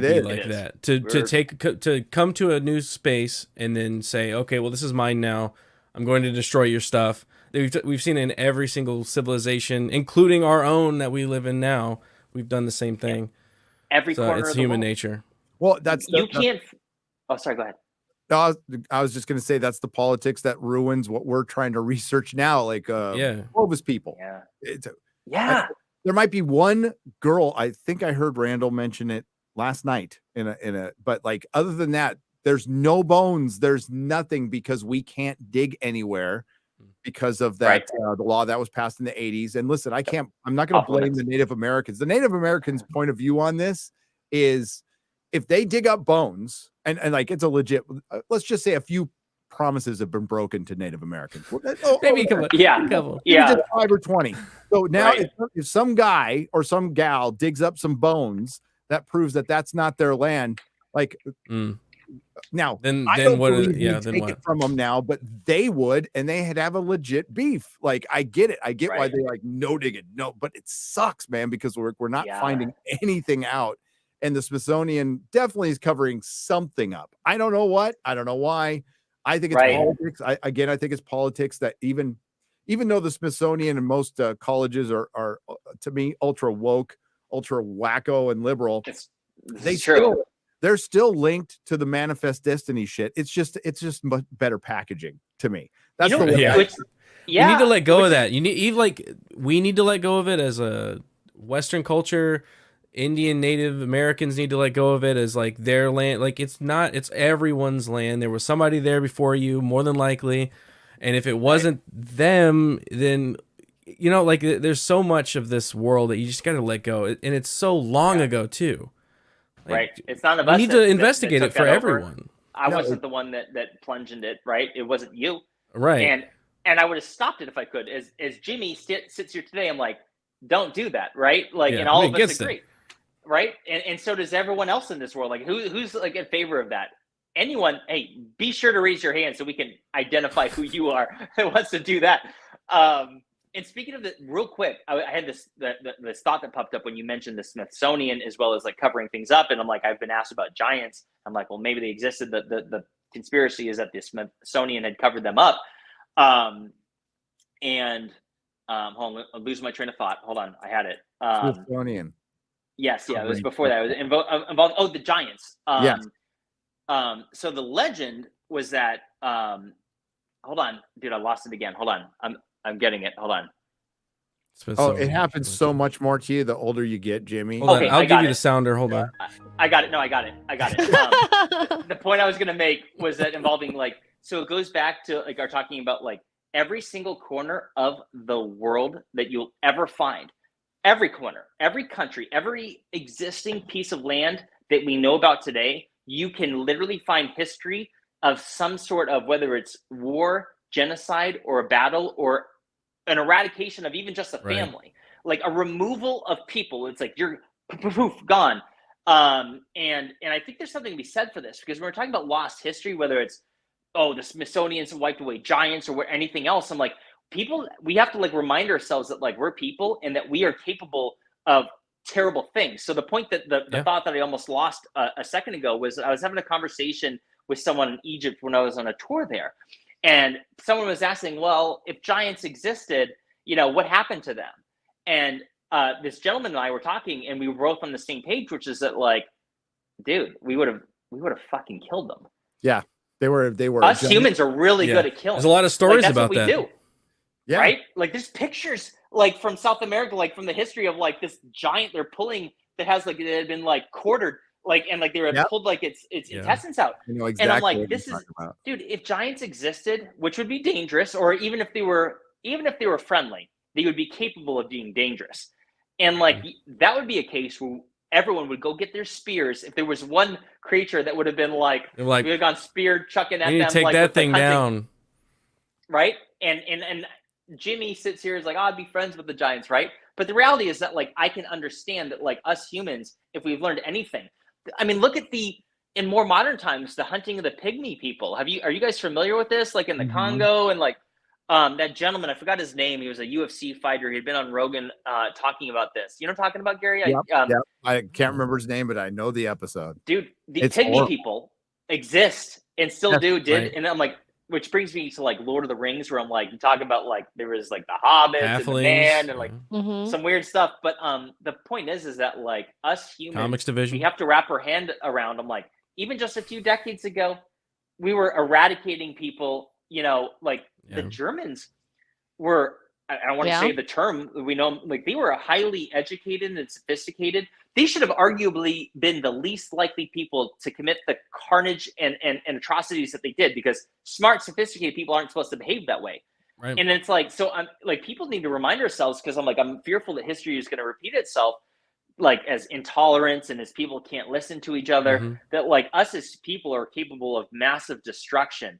And I know this is getting down like a darker like side point, but I'm like, this is what I always come back to when it talks about human history, like dissolving itself and being lost. I'm like, because we burnt it down and we destroyed it. Some asshole, you know, hundreds of years ago, lit it on fire and laughed while they did it, or took a or, you know, a hammer and smashed it into smithereens. You know, the evidence that Atlantis was sitting, you know, written on some wall or whatever it was.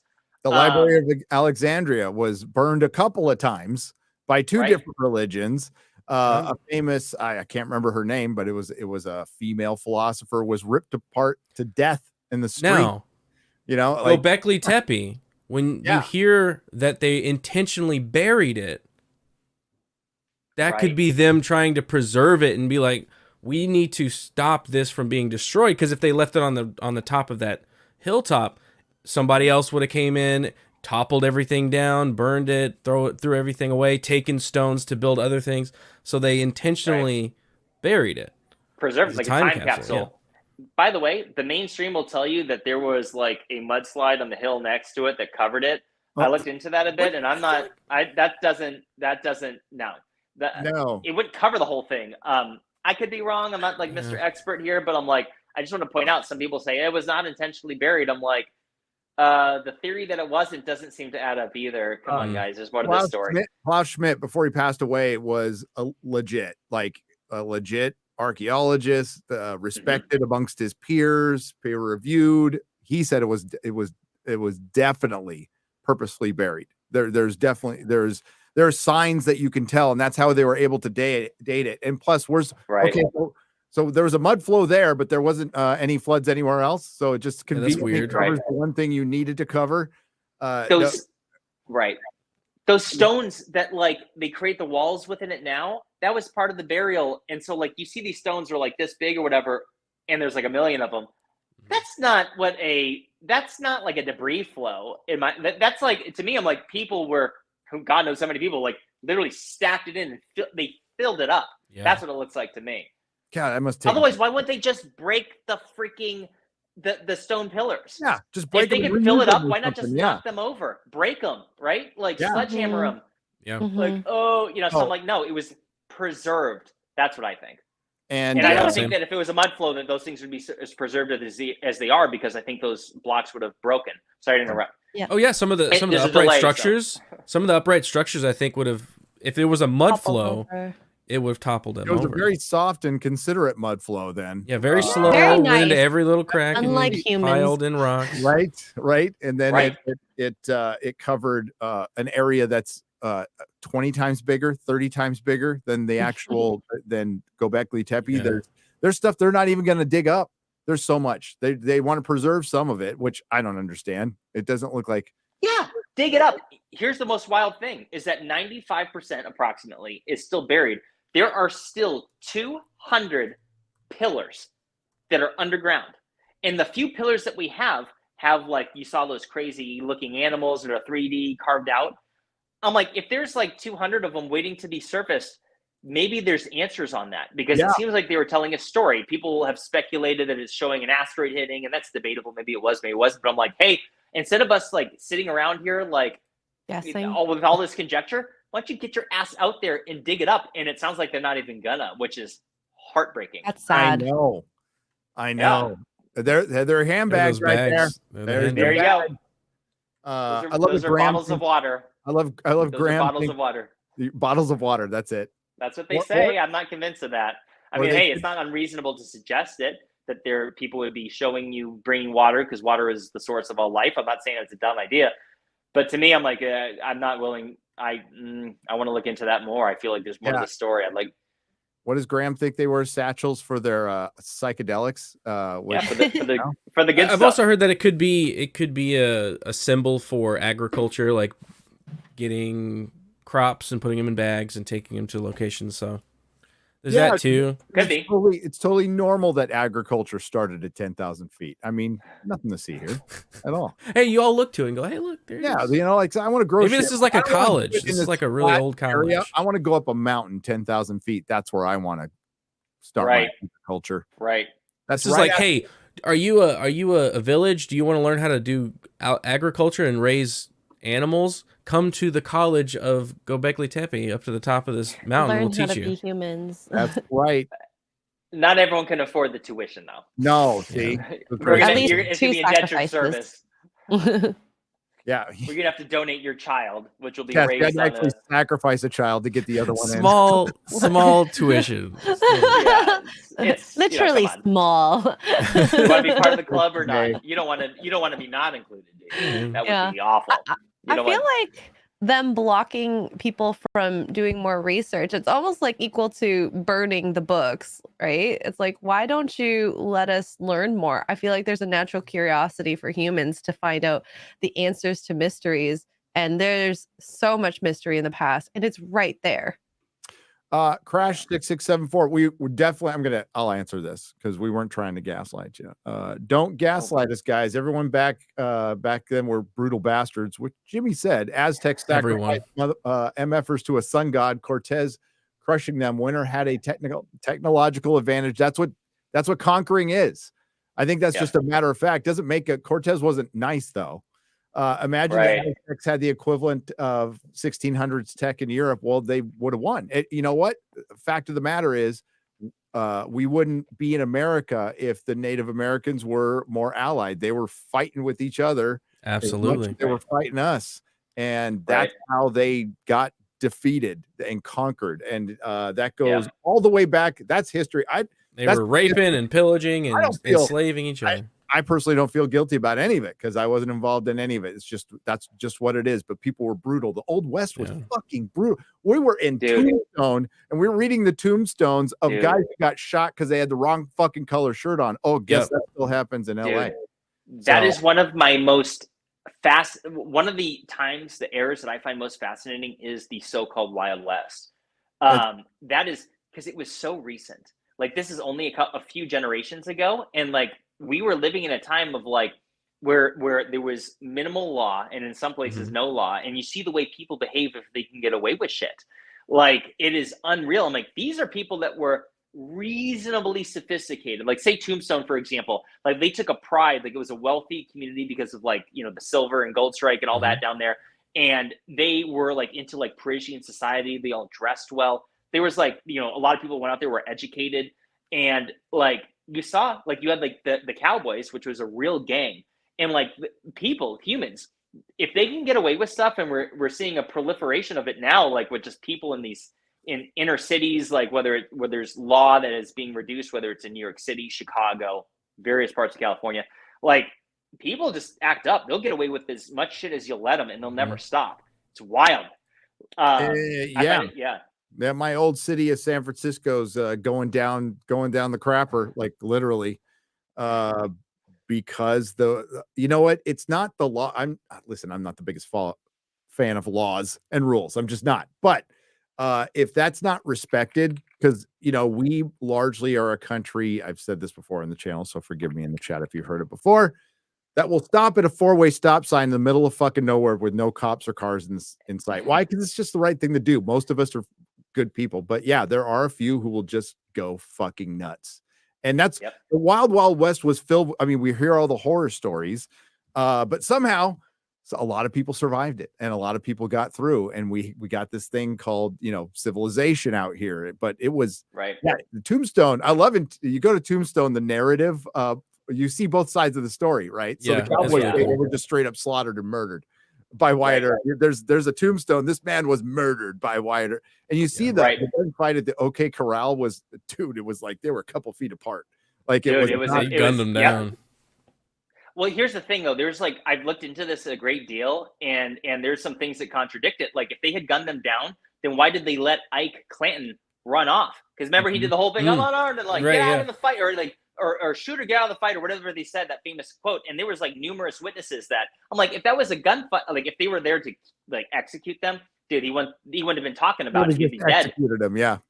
And on one point I want to mention too is that like this was a different time, and that guy was going around drunk that morning, telling everyone in town that as soon as he sees the Earps, he's gonna kill him. And I'm like, dude, if I'm living in the so-called Wild West and someone's going around telling everyone they're gonna kill me, like maybe I need to like get ahead of that. I'm either gonna flee or I'm gonna fight.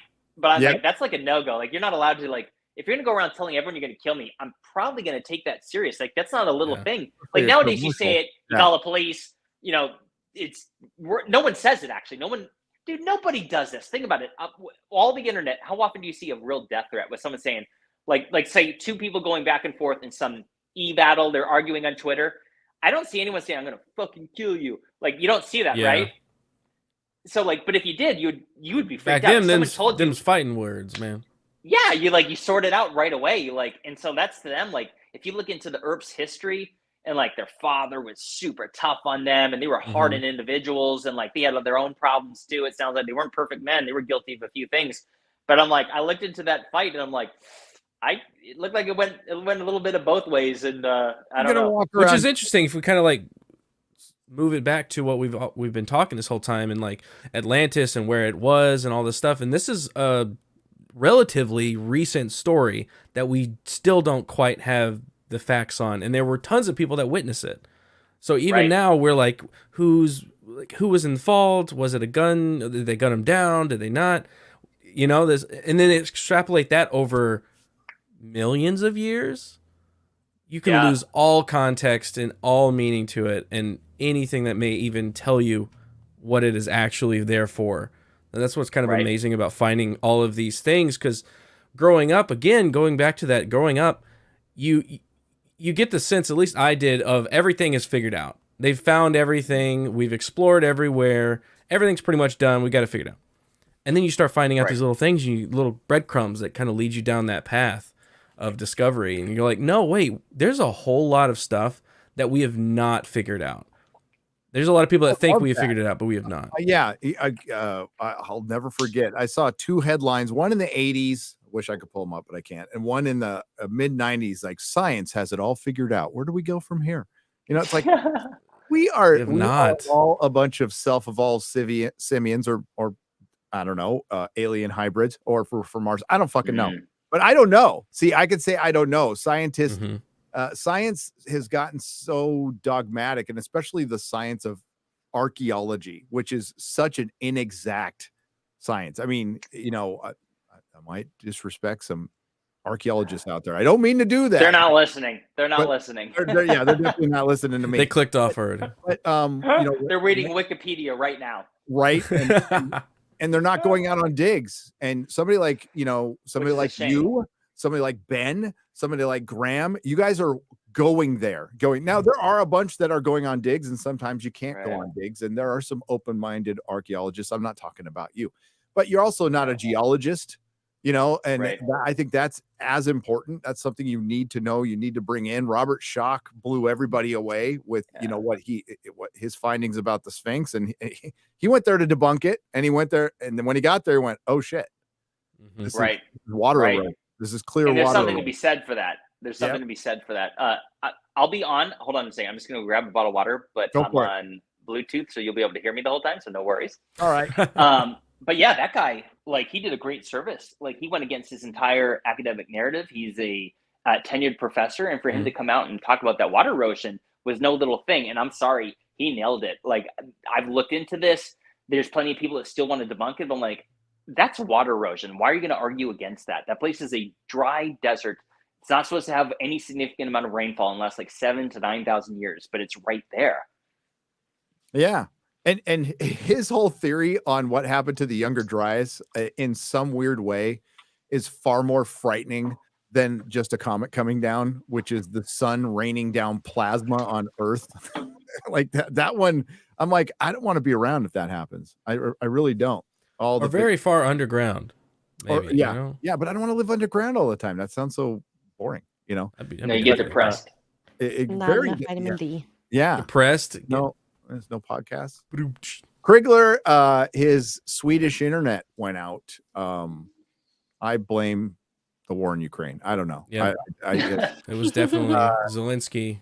Yeah, Zelensky took out his didn't like Adam's point of view. We love Adam. He's really sorry. He was looking so forward to this. Yeah, man, he was excited. I mean, he was super excited. But he's a good dude. We miss Adam. Hey, let's get some super chats, guys. You guys okay with that? And Jimmy, please do. You've been awesome. Thank you for being here. Brent Wolf for $20 says that was awesome, and that must have. I'm going to assume it's just the intro. It's about the intro. Thank you very much. Zachary Grimes for $20. Hey, Gary, just wanted to say thanks for all the great content that I just got back from. I just got back from Serpent Mound, and I highly recommend going. Hail to the Fellowship. Oh, I got to go there. Oh, jealous. Yeah, I'd love to I go want see to that. go. The place that kept Graham from going in for his freaking documentary. And like, I hope, Jimmy, you get, I think this is a good time to try to sell a TV show. There's a writer's strike going on. They're going to look for a lot more reality content. Graham's show on Netflix that's what started the show. Like we started covering it, and it was a massive hit. And I think it was, you know, like I said, Art Bell to Ancient Aliens, to Joe Rogan, to you guys on YouTube, and then this special, because a lot of the stuff Graham and Randall and you have talked about, you have visual aids, but like they finally did some animation of what the flood looked like. I'd love to see like Randall, you know, or somebody talking about like the comet hitting the ice packet and seeing what it looks like seeing, you know, getting a good visual of it. So I think and you're tailor made for documentaries. So I think you can sell it. This is just me. You're gonna kill it. You're gonna. Kill I think that means a lot to me. Watch the shit out of it. So we're super optimistic, but there's no guarantee. So the idea of it is that we would visit it without sharing too much, but with it, it would be from the air, from the land, and from the sea. Nice. That observing it from the land is one thing. There's artifacts on the ground. Some people say there's no evidence that humans have ever been there. I'm like, that's actually not true. There's some really interesting relics that they found there. Like there's literal fishing weights that they have found, that like these circular weights of stone that you would set nets to have been found around the Richat structure, which is fascinating. Observing it from the air provides you with that unique perspective of that the water erosion had blasted through it. But one of the things we haven't chatted about yet was, and I heard you chatting about this on your prior podcast, is that seafloor slide off the coast of Mauritania, and it's called the Mauritania slide. And this thing is dated to approximately 11,000 years ago, is what the scientific paper says. And it's directly in front of the Richat. It is about 200 something miles going from east to west, and I want to say 132 or so miles from north to south, which is absolutely huge when you really think about it. And so the theory is that it itself, let me just actually correct myself. This is a good moment to do it. In my video, I had said that it was tsunami-genic, which means it was created by a tsunami. That's not correct. I was wrong on that. I wrongly assumed that tsunami-genic meant that it was created by a tsunami. What it meant is that it's something that would have created a tsunami. So there would have been a seafloor slide, and that would have pushed water. So in my mind, I'm thinking like, well, that still potentially validates what I'm trying to say, is that water had blasted over the Richat. However, what I really think happened is that there was water that went from east to west over the Sahara, because that's just what it looks like. And that because of that, it would have blasted all that debris, and that seafloor slide is related. That's not a fact. I don't know that with 100% certainty. I just think that it would make logical sense that if a force of water had blasted through the Sahara at a certain period of time, you would assume that you would find something off the coast in that same location. And it just so happens that there quite literally is. I mean, imagine if they want to say that this is just a seafloor slide. Guys, this is more than 200 miles long. Yeah. That's is there a seafloor slide that's that long? It's one thing to be 130 miles from north to south, maybe. Oh, this is a large seafloor slide. That would be epic in itself, but 200 miles? Okay. On this scale, it's... the tsunami generated from that would have been astronomical, because there's talk of that the Canary Islands, that one piece of sliding off that would cause a tsunami across the entire eastern seaboard, and that's not 200 miles. That's not 200 miles. So so you were talking. I'm going to check on that. Oh, sorry. What's that? No, you were talking earlier about pole shifts, and I'm not like an expert on anything, but I heard that there's a couple of theories on what could happen. Like there's the one where we don't really notice it. Like it happens and it bounces back. And we on Earth would not notice. That's the one I like to believe. And then there's the one, and there's the one hopefully where the crust shifts on the Earth and everybody dies. So I don't like that one. That's a bad one. Oh, that's a bad one. The theories, so we know they've happened. I don't know when, but they've found the evidence in lava in the crust, on seafloor crust. Right. So you're working on that now, and we have a North Pole that's crawling right now. That's literally So this is so wild. So I have a lot that's going into this video, and there's a few things to be said. One, pole shifts are mainstream science. They say that the last significant one was 780,000 years ago. They think that the last significant shift that flipped back was 41,000 years ago. That's just mainstream science. They say that it's not a flip, it's just geomagnetic. And what that means is that your compass will flip. And with it will come a reduced atmospheric, our shields will essentially be diminished. And that in itself will wreak havoc in that we will be blasted by radiation. So that's probably going to screw us in itself, but they try to make it sound like it's not going to be that big of a deal. They say, however, that it will absolutely obliterate the electrical grid as well as satellite communications. That's not a big deal from what I hear. Not a big deal. Hey, if the live stream just cuts out, we'll know what happened. We'll know. Exactly. I think, hey guys, I think the pole shift hit Adam over there. It started in that Sweden. Makes sense. He had Blew his, out the internet. he had his own personal pole shift. Yeah. Oh. So here's the thing, though. This is speculation. Nobody was alive at that time, and it is literally impossible to truly know the effects of that. Let me just say this: that one, it is fair to say that because of the diminished shields, that the seasons, the weather will shift so unbelievably. That in itself might change the ocean currents, and that in itself will catastrophically change the weather patterns here on Earth. So there's that. But here's the point, and I've made this before, and it's worth repeating, because to me, I'm like, there's a lot they don't know, and that's okay. Scientists are doing the best they can. Like, I'm not like crapping on them right now by saying they can't possibly know, so fuck them. No, that's not what I mean. But the reality is that if they're going to suggest that a geomagnetic pole shift is created by the shift of whatever is inside the Earth, like the iron core is what they believe, the molten core, right? If that shifts, is it not reasonable to suggest that that would create volcanic as well as earthquakes at the crust? Because I've looked into this, and you will find studies that say exactly that most earthquakes, not all, most earthquakes originate from the mantle, which is literally an ocean resting on top of the core. And some earthquakes originate in the crust. Like the crust there'll be some friction and boom, boom. But like, if they're saying that most earthquakes originate because of what's happening inside of the Earth, then I'm sorry, if there is a significant shift of that core, would that not cause some bubbly action of volcanic activity? Would that not cause some earthquakes? Because to me, I just don't think that sounds pseudo.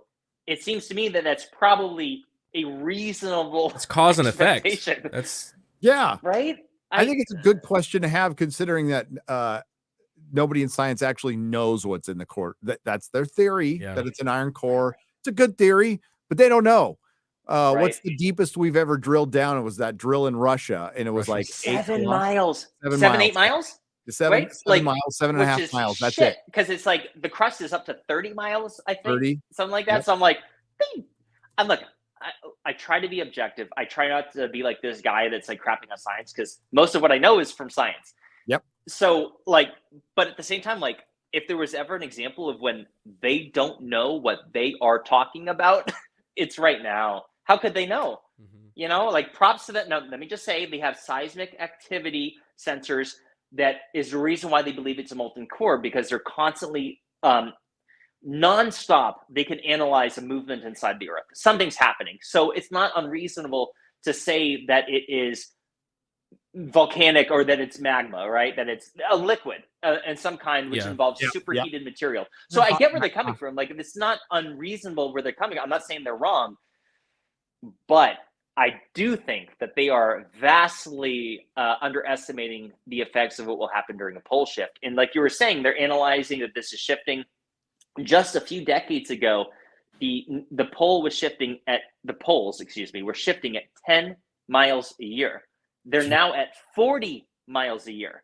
It's accelerating. So Gary, when you're mentioning that they can analyze this in volcanic rock, that those same studies show that, like, if you take a compass over that volcanic rock, it will show that it accelerates from, like, because anyone listening that's not familiar, whenever pottery or volcanic magma solidifies to lava, to solidifies to stone, wherever magnetic north was at that time, it's like a time capsule and will stay there. So what they found is that it accelerates. When you found these active lava flows from a volcano at a period of time that the poles were shifting, that it starts slow and then accelerates, and then it's like, they described it from, I'm citing a Nova documentary from a number of years ago. Picture a dreidel or a top that you flick on a table and it goes like this, and then it goes, and then it finally it's spinning out. That's the way some smart physicists have described that probably happens with the pole shifts. They will also go on to say that it probably takes thousands of years and it's unnoticeable, but I'm like, if you guys want to get really, really pseudo, what if it doesn't? Oh, hell yeah. I mean, I'm a dumbass, so let's do it. Me too. Me too. Go in. But it's fun. Being done is fun, right? Like I'm having a good time right now talking about this stuff. It's so freeing. So like, all right, so here's where it gets wild. If animals are influenced by the geomagnetic poles, like salmon and whales and insects and various birds, right? Is it possible that us humans are being influenced by it? And so, hey guys, I have my laptop next to me, and I brought this up for the show because I wanted to share it. And this will sound a little bit wild. And right. again, it's the forbidden frontier, man. Here we are. That's right. So I'm not a Bible thumper. However, I've been diving into it a bit, and I'm like, there are certain things that were written down thousands of years ago that certain people thought was incredibly important to preserve. And I'm not talking about walking on water here. I'm talking about other things. And they were talking about signs of end times. And let me just read a few passages to you that I think are very interesting, that seem to be unbelievably, well, let me just read them to you and then let's discuss. So one of which is Isaiah 5:20. Hey guys, I don't know who Isaiah was. And I don't really care because that probably wasn't even his real name. What I am saying is that somebody wrote this down a few thousand years ago, and they really thought it was important to pass it down. And what they said was, woe to those, Isaiah 5:20. I love this line. You know this one. Okay. Mm-hmm. Woe to those who call evil good and good evil, who put darkness for light and light for darkness, and who put bitter for sweet and sweet for bitter. Mm-hmm. Is this not the world we live in right now, where they're trying to like literally tell me the sky's not blue, that I'm, whether it's gender stuff or whatever, and I'm all a fan for equal rights. I be who you want to be. This is America, so like, let me just preface it with that because I know people will shit on me. As long as you're not messing with kids or people, right, you're not hurting anybody. All right. But like literally, like we're living in an age where they're trying to say like where it says right here, evil for good and good for evil. Like we are living in a time where it's like, holy shit, any reasonable person is saying like we could say objectively that bad things are happening. Yes. And there's forces or like the most powerful, the powers that be, let's say, are trying to be like, no, this is cool. Yeah, 2 + 2. They're trying to like remove the word pedophile. They're trying to remove the word pedophile. Yes, they are. California's been doing it for a long time. This goes to the full moon, the phases of the moon. The full moon definitely affects human beings. I've seen it. If you go to any like precinct in any big city, hospitals, ever been to prison, ever been to jail, shit kicks up around a full moon. It just does. And it's undeniable, and that's the magnetosphere. The moon moves the ocean. Yes, you don't think it's not going to move people? And like Jimmy said, it affects animals. We're animals. It affects us. It absolutely affects our mood. And there could be like, there could be anomalies, like say an X flare comes off the sun and messes with our magnetosphere. That could affect with our mood too. Yeah. It absolutely could. We have an electric brain. So I don't think it's that far off at all.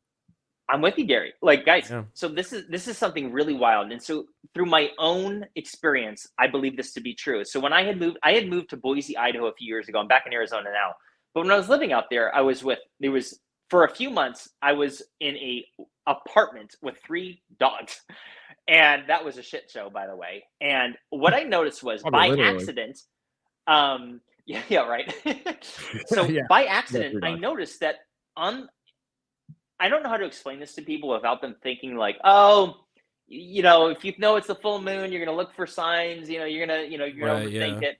No, I'm here to tell you that I figured out on my own, just through a period of time, that it seemed that every time there was a full moon, the dogs, the 3 of them, because when there's 1 dog, they act different. When there's 2 dogs, they act different. And when there's 3, it's a pack.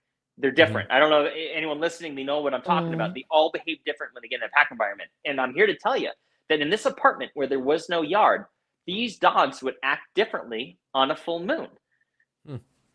I noticed it. I'm like, what's going on? They're fed, they're walked. What's the problem? And I'm like, it's a full moon. And this happened several times. So there's that. Can I read another 2 passages to you guys? Because this ties into the crazy times we live in. And I'm here to propose the idea that maybe the poles are shifting now and it's influencing us, and that it involves the cosmos, and that this would influence the human brain. So here's another one. It's 2 Timothy 3. And it says, "But understand this, in the last days, terrible times will come, for men will be lovers of themselves, lovers of money, boastful, arrogant, abusive, disobedient to the parents, ungrateful, unholy, unloving, unforgiving, slanderous, without self-control, brutal, without love of good, traitorous, reckless, conceited, lovers of pleasure rather than lovers of God, having a form of godliness, but denying its power. Turn away, and it goes on." But I'm like, okay, this is totally like we're living and we're kind of witnessing this. And so I'm like, if there was I've heard of these signs of end times back in the day, and I literally blew it off. This isn't something that I've visited until recently. And I'm like, this is the world we're living in. And so what if these signs of end times were describing exactly, if the poles were having an effect of us, let's just say the poles are shifting and it's causing this, that would be a potential, I don't know, but here, let me just read one more thing to conclude myself, and I'll get off my soapbox here. So here's the last one, which I think is describing a pole shift, and it's Joshua 10:13. And there's a few others, but I just don't have it in front of me. So this will be in my next video. So forgive me, because I think there's other details that would bolster my argument, but that'll be in my video. But so here I go. Yeah. So this is wild. I can't believe I never heard this before until not long ago. But it said, so the sun stood still and the moon stopped, till the nation avenged itself on its enemies, as it is written in the book of Jashar. The sun stopped in the middle of the sky and delayed going down about a full day. Whoa. So what are they talking about? Talk about the Earth ain't spinning. Yeah, Earth stopped spinning. And it brings me to that Adam and Eve story I've talked about before, where it's like they talk about there's a shift, it stops, and so yeah. Weird. I don't know. Someone wrote this down. They thought it was really important to preserve it. And a lot of, what are they talking about? The sun stood still? What? Yeah, and it's like, even if you're not a Christian, you can see universal truths in the Bible, like those things that you're finding, and that's amazing. It's something that, like you said, somebody a long time ago thought this is probably important to write down, and then we're seeing those things maybe play I should out. write this down. And correct me if I'm wrong, because I'm not, I went to Sunday school, but not a practicing Christian. But wasn't the Bible oral traditions before it was written down? Yeah, So they were killing people. Old Testament, yeah. And after the time of Christ, they were for I think it was 130 plus years, where like they were actively executing people that were that they were passing it down. Persecution for Christians. The first stories, right? The first stories of the Bible, I believe, the youngest of them all, I believe. Correct me if I'm wrong. I believe it's 60 years, 60, after he was executed, that the first ones were written. It's a few decades at least, but I thought I remember 60. Correct me if I'm wrong. But that's a while. Like, we're talking about a possible lifetime, depending. But so a lot of this stuff, I don't know. I'm not here to say that it's objective science. I think it's a good idea to write down if the sun stops in the sky. I think that was a really good idea to do that. Okay. Maybe it happened before, and they were like, hey, let's start telling people that our cosmos that's going on around us, the stars in the sky, they stop. Maybe we should write that down. And do you want a real mindfuck? In the Quran, it talks about the time when the sun rose in the west.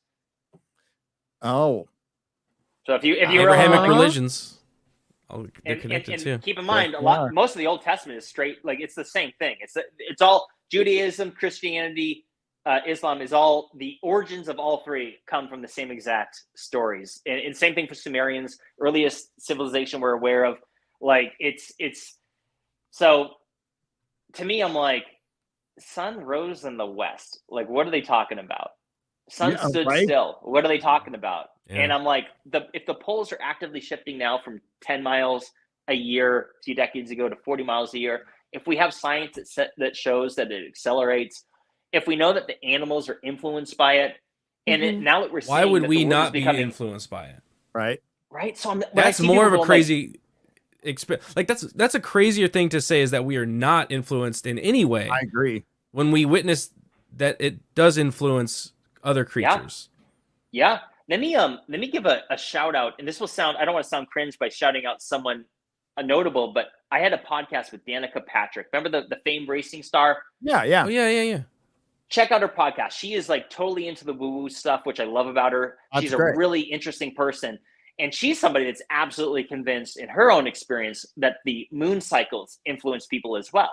She's lived an interesting life, different types of personalities in a very competitive environment. And she too believes that the moon cycles influence people without a doubt in her mind. Oh, I don't want to put words in her mouth, but that's the gist I remember. I will agree with her. I've seen it. I've seen it go absolutely nuts. And that's when I started believing it, because I heard it before and I'm like, hey, shut up. But then right.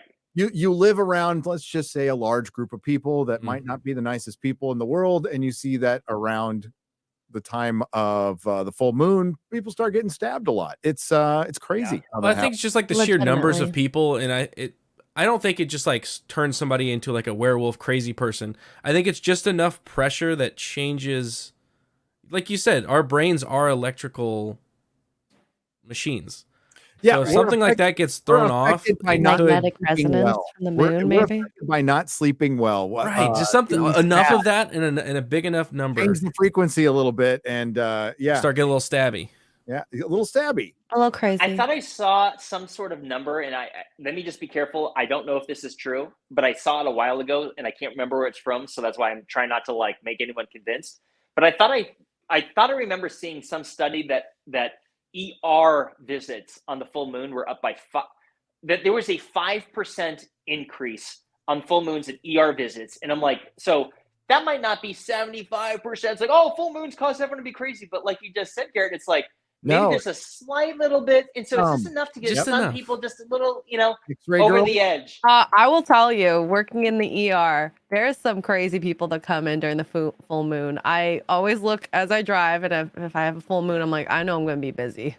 Yep. And I'm always busy. Oh, that's the thing. Some people are like, well, that's anecdotal. That doesn't count. But it's like, this. Like, so in your own life experience, you believe that on a full moon, it's just a little bit more active. Yes. Definitely. How is it? You're not the first to say it. Like a lot of people say, oh, it's a full moon. That's been around for, I don't even know how long. Since I was a kid, I remember hearing this stuff. As long as history goes back, it's folklore talks about the full moon and how it changes you and stuff. Yeah, it's lycanthrope. Well, it's just because it's lighter out at night, and so people are out later. That's the end of it. It's not science. Stop right now. End the podcast right now. Batman works better. Okay, because you can see more. There you go. So we got a hard out at 2 hours. I'm gonna let Garrett's got to go. I've got to go. I've been reading dinner with my mom, but I know you got to go, Garrett. Happy Father's Day.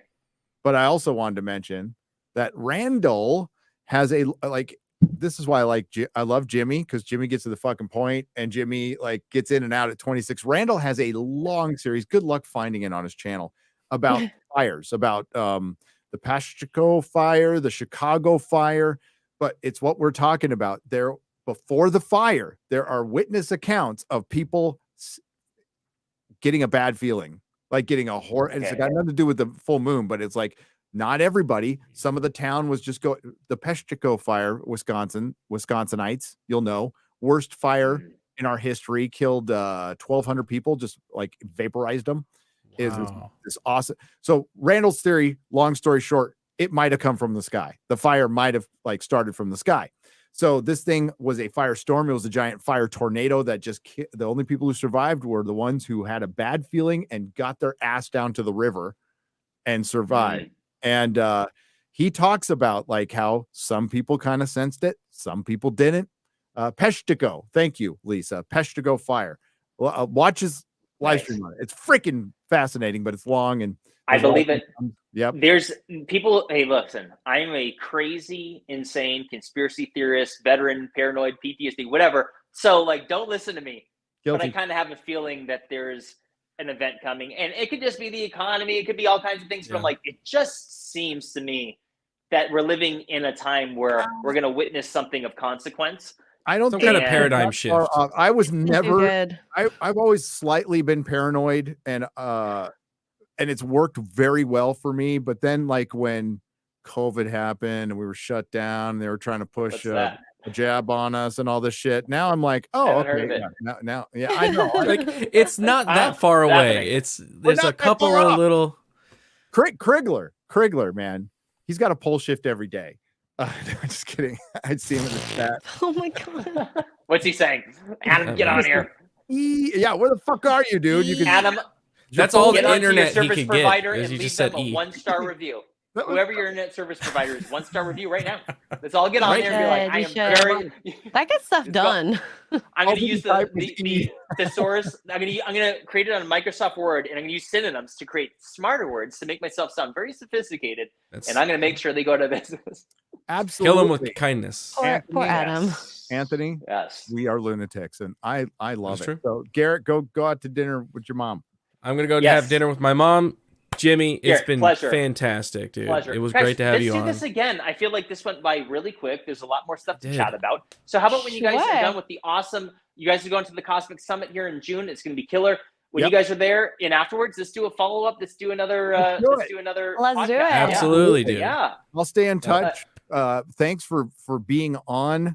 It was freaking awesome. Real quick, everyone who left Super Chat, I'm doing a square up tomorrow night on this channel from Friday Night Tights and this show. So I apologize. We have a hard 2 hour. It's Mother's Day. It's Mother's Day. It is. It's Mother's Day. I got to go walk the dogs. You got to go walk the dogs. I got to go hi to my wife. And X-Ray Girl's got to be Asian, whatever she does. She's got fur. I got dogs. They gave me presents today. Your dogs gave you presents. The presents I don't want, but you know, in the little plastic bags and take out. Yep. Dog owner. So chat, I do wait. We do have a $50 one. I have to read that. Do you want to get that? 50. Read 1 or 2 more, and then we'll out of here. No, you guys got to go. I'm kidding. No. Isn't the Strega SP slide of Norway? That was the death knell for Doggerland, and the same space as which is the same scale as Mauritania, possibly. Doggerland, I thought it was, well, yeah, there was a tsunami, like there was a flood there. You're right. But Doggerland was around, during the Younger Dryas, before the Younger Dryas. Right. And they found evidence. They found pottery down there? They found something down there. It's been a while since I looked, but I remember there was people there. And it's not that deep now. Like it's just further evidence. Land that was above water. Brant Wolf, thank you for the $50. It was huge. It was huge. It was the greatest plot of land. Can we read this one because it's directly to Jimmy? Does Jimmy know about either archaeologist Dr. Jonathan Gray or Dr. Carl Bow? Similar those names, I'm not familiar. Maybe I saw a picture. If they could tell me what they specialize on, maybe I would know. I don't want to say I don't know, but it doesn't ring a bell. But sometimes I'm one of these people that like one thing will spark my memory, but then I'm looking at Jonathan Gray and Carl. I feel like no, but I wish I knew what they were referring to, because then the answer could be yes. Yeah, once you see a picture, you're like, oh yeah.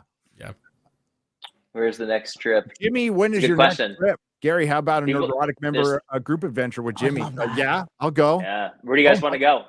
I want to go to Baalbek, and I want to go to Georgia. Egypt. I want to go to Petra. Oh, you probably heard of yes. Petra. I would go back to Egypt. Egypt's blissful. It's a wonderful place. Yeah, I've never been, so I'm gonna go next year. But I would extend. Go with Ben. Petra. Go with Ben of Uncharted X. Ben Kirkwood. He's great vibes. He's a smart guy, and he puts on lovely tours. He does. Okay, Ben. Yeah. I know you're out there. Well, I just talked to Ben. We're chatting. We're a fan. We're chatting. We're talking. Ben, I'll go with you next year. All right, let's do it. Or if not, Brian Forrester. He gives fun tours. And if not, Yosef Awian out of Egypt, which Ben usually does his tours with. Yeah, that guy's awesome. Yeah, I love that guy. Yeah. I think real quick, and I don't want to hold you guys up, but real quick, I think that there should be a tour that brings in more YouTubers and other experts, and it's a one big tour. Now that could be a little bit hectic, but it would be a ton of fun, and it could be an opportunity. And I'm talking about bringing the naysayer YouTubers as well as the alternatives. I'm talking about bringing in all kinds of people. One, because I believe that when they're in person, would get along quite well. Yeah. Sitting down, having conversations in person, people of varying different perspectives would probably get along in person because so let me just finish this. One last thing is to say that like anyone with this interest is a small percentage of the population, guys. We are a niche community. And I think at this time, it's time for people to start getting their hands dirty and do what the so-called experts weren't do. And there are other YouTubers that are in line with the mainstream experts, but I'm like, hey guys, their digs aren't happening. It's time for us to like organize doing experiments, whether it's moving stone, carving stone. The YouTubers of the world can make shit happen.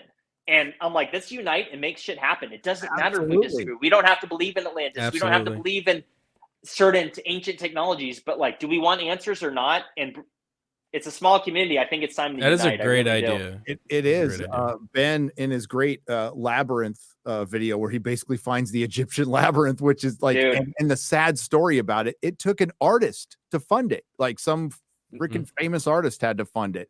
So if we could start like crowdfunding digs, that would be, that'd be I'm telling you, the YouTubers of this world can make stuff happen, and YouTubers have fun connections with certain people that probably will be willing to throw a few bucks, and all of a sudden, it's like we could actually get some answers. Where scientists are sitting, guys. If it was up to us, I bet you would have all the archaeologists of the world funding digs and finding things. But like, that's not the world we live in. They're not even given money. Most of them are, guys. They're broke. Most scientists can't get money unless they're chasing after the man-made climate change. Like they're not getting any funding to pay off $300,000 in student loans. Like we live in wild times. Like true scientists can't even do their job. So I think that the YouTubers got to do some crowdfunding. I truly believe that because we're already doing that with even entertainment. So entertainment's gotten so bad. We're just a lot of us are just making our own and quite good. Yeah. All right, chat. I will see you again tomorrow night on this channel. I'm gonna come. I'm gonna drop in. I'll troll you. You troll me. Troll me all day. You had on yesterday. He's a Bible thumper. He read verses from the Bible. Yeah. He walked on water himself. What a crazy. Yeah. Well, I mean, I've done mushrooms, so I can't say I haven't. Hey, thanks everyone for tuning in. If you missed the show, it's going to stay right here. It'll also be on Spotify and iTunes and all the other fun places. We will see you next week with Adam Crigler. It's going to be really fun. Yeah. Should we play the intro again? Yeah. Let's do it. Good. I think it's a good way to polish this off. I love the Jimmy in the description. I was watching it when I was doing it. Yeah. When you guys started, I saw the whole thing. That was good. It's beautiful. It's killer. Yeah. All right. See you guys later. Bye-bye. Bye. Happy Mother's Day.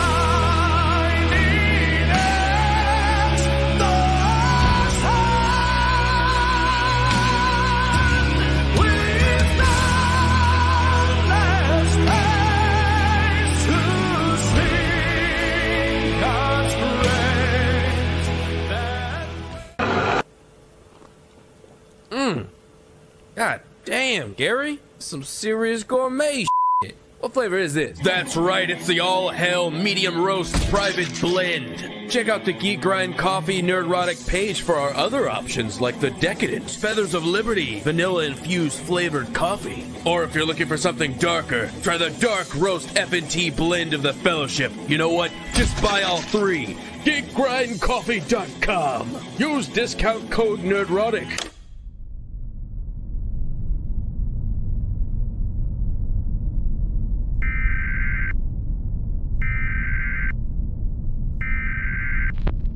Nerdrotic.com. Welcome, travelers, to the fringes of reality, where the strange and mysterious meet, and the thin veil between fact and fiction is torn.